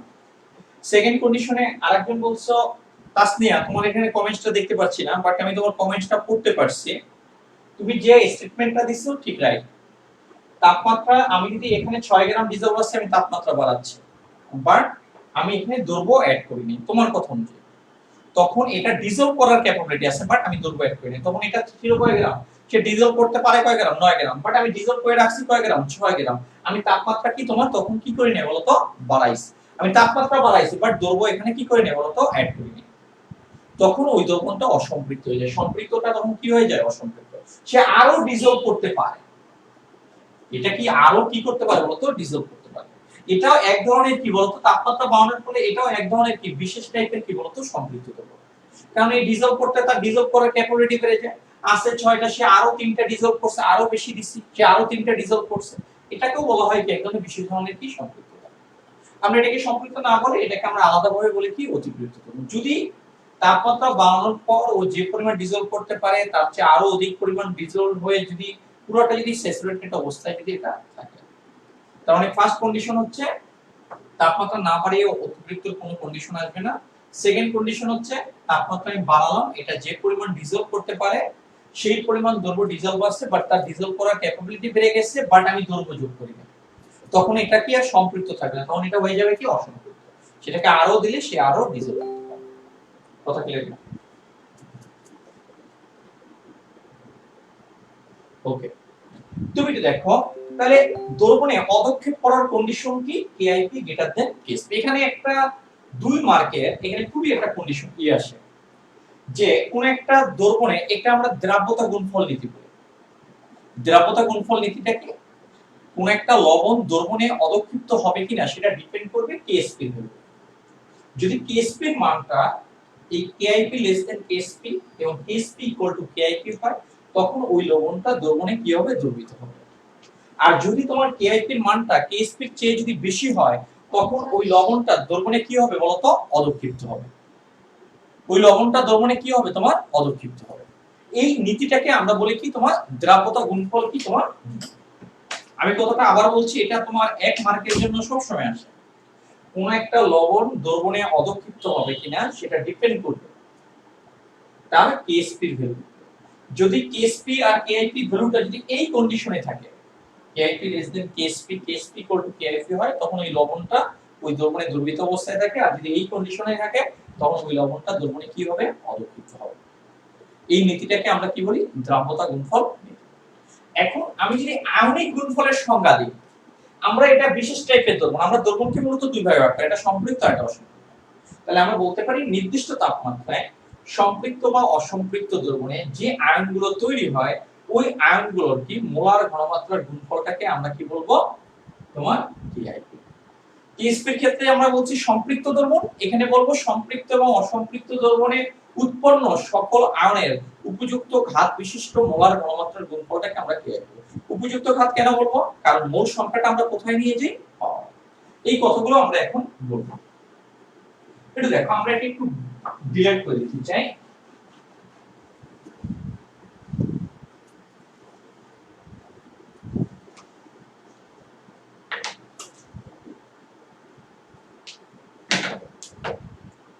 তুমি দেখো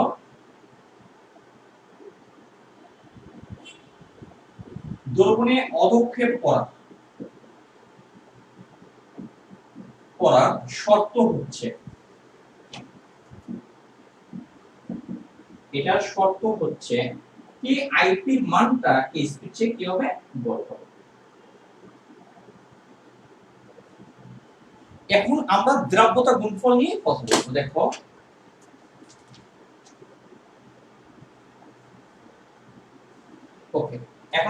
নীতি লিখবো, দেখো দ্রাব্যতা গুণফল নীতি, খুবই ইম্পর্টেন্ট নীতি, খুবই ইম্পর্টেন্ট এবং এক্সামে আসে। নির্দিষ্ট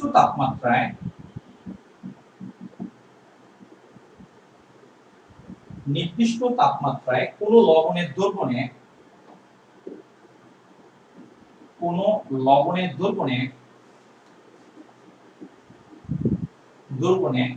লবণটি দ্রবীভূত হবে কিনা, নীতিটা অনেক বড় বাট বুঝলে লেখা যায়, দ্রবীভূত হবে কিনা তা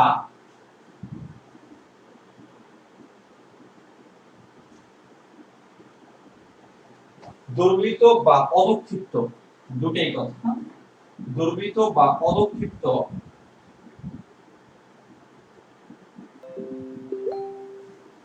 হবে কিনা তা নির্ভর করবে, এটা তাটা ভালো মতো লিখে দিই, তা নির্ভর করবে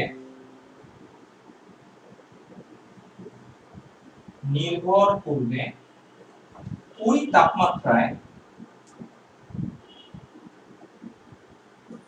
তাপমাত্রায় লবণটির কেএসপি এর মানের উপর,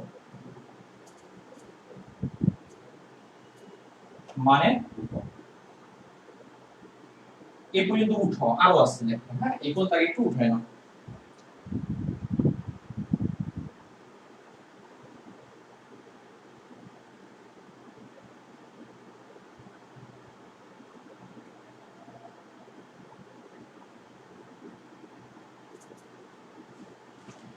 এটা এক দেখো,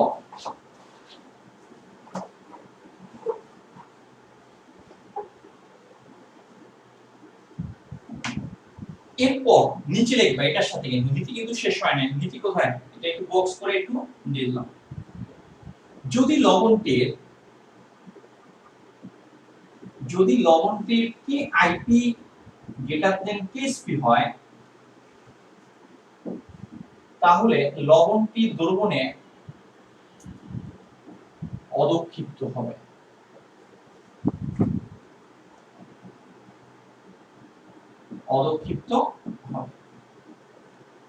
এবং যদি আরো দুটো কন্ডিশন, যদি কে আইপি লেস দেন কেএসপি বা কে আইপি ইকুয়াল টু কেএসপি হয়, তাহলে লবণটি দ্রবণে তোমার কি হবে, দ্রবীভূত হবে, লবণটি দ্রবণে তোমার কি হবে, দ্রবীভূত। এই কথাটাই, এই তিনটা চিত্রের আলোকে জাস্ট এই কথাটা তোমার বলা যায়, ক্লিয়ার না? এটা উঠে নেব। এখন এরকম আসে, সম্পৃক্ত দ্রবণের মধ্যে কেআইপি এবং কেএসপি সম্পর্ক কি, এটা এমসিকিউর জন্য। অসম্পৃক্ত দ্রবণের জন্য সম্পর্ক কি এটা, অতিপৃক্ত দ্রবণের জন্য সম্পৃক্ত কি এটা, অদক্ষেপ করার শর্ত কি এটা, খুব সুন্দর করে চার্ট করে একটা জায়গায় লিখে নেব। ওকে, এই পর্যন্ত আগে উঠে নেব।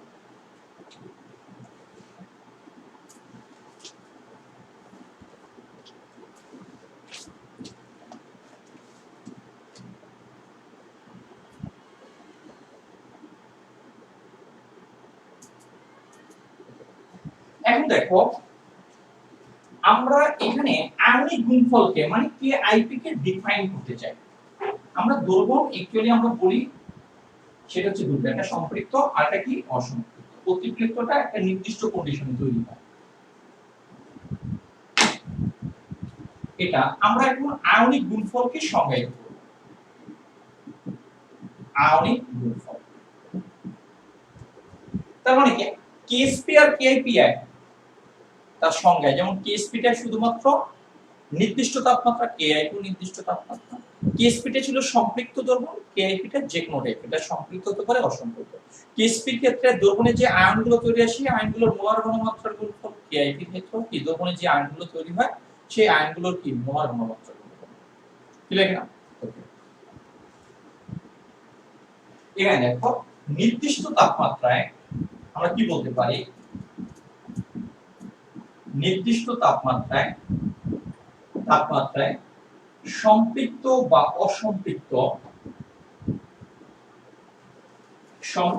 বা অসম্পৃক্ত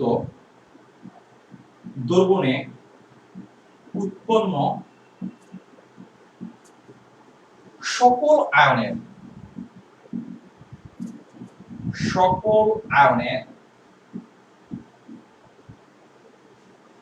উপযুক্ত ঘাত বিশিষ্ট মোলার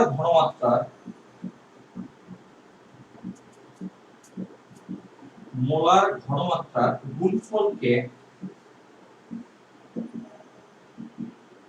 গুণফলকে আয়নিক গুণফল বলে।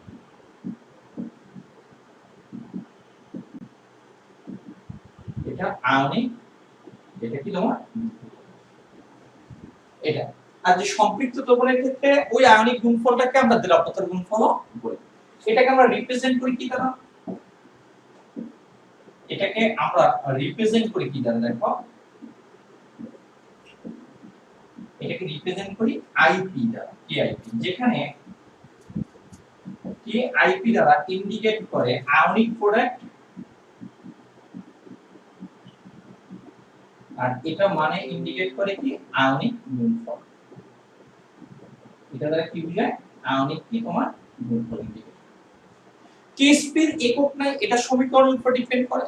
কেআইপি এর একক নাই, এটা সমীকরণের উপর ডিপেন্ড করে। এর একক অনির্দিষ্ট, এটা ফিক্সড কোনো একক নাই, যেটা কেআইপি এর ক্ষেত্রে আমরা বলছি। এটার একক আমরা কি অনির্দিষ্ট, অর্থাৎ বিক্রিয়ার সমীকরণের উপর নির্ভর করে। বিক্রিয়ার সমীকরণের উপর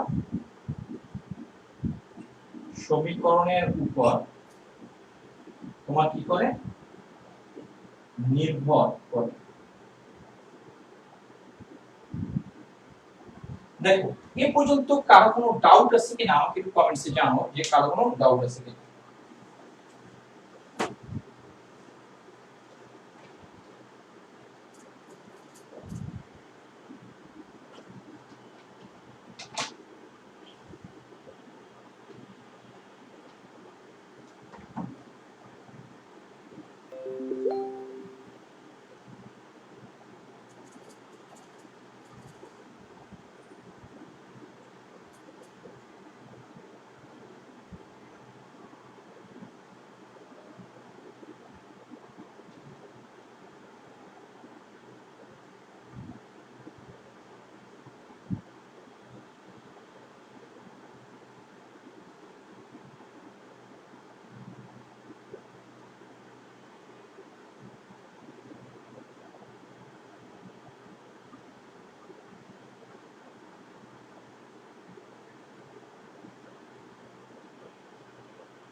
ওকে, আমরা শেষ।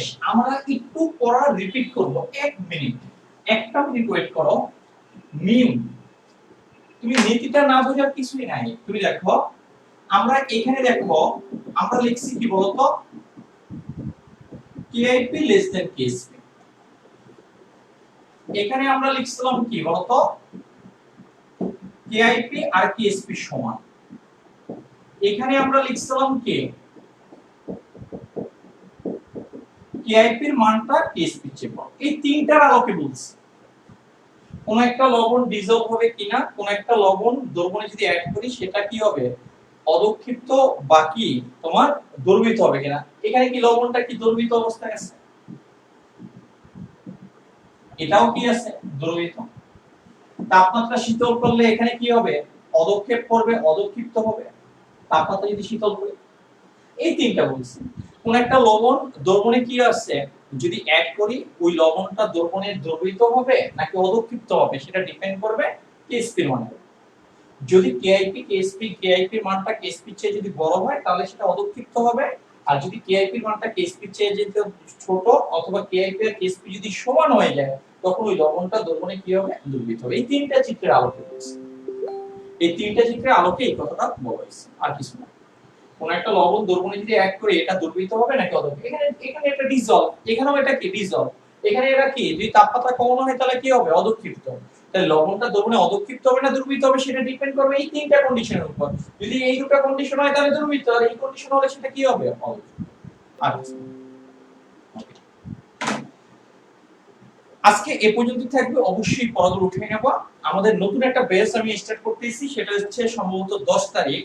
এটা যারা যারা নক করছো স্টুডেন্ট, কিছু স্টুডেন্ট আছে একদম রিসেন্ট জয়েন করছো, তাদেরকে আমি লিংক দিয়ে দেবো, হয়তো বা আজকে না হয়তো বা কালকে তোমাদের লিংকটা আমি তোমাদের যারা যারা লিংক করছে সেটা তো আইডি আছে, আমি ওই আইডিতে তোমাকে পৌঁছে দেবো। হ্যাঁ ওকে, সবাই ভালো থাকো এবং সুস্থ থাকো, বাই বাই।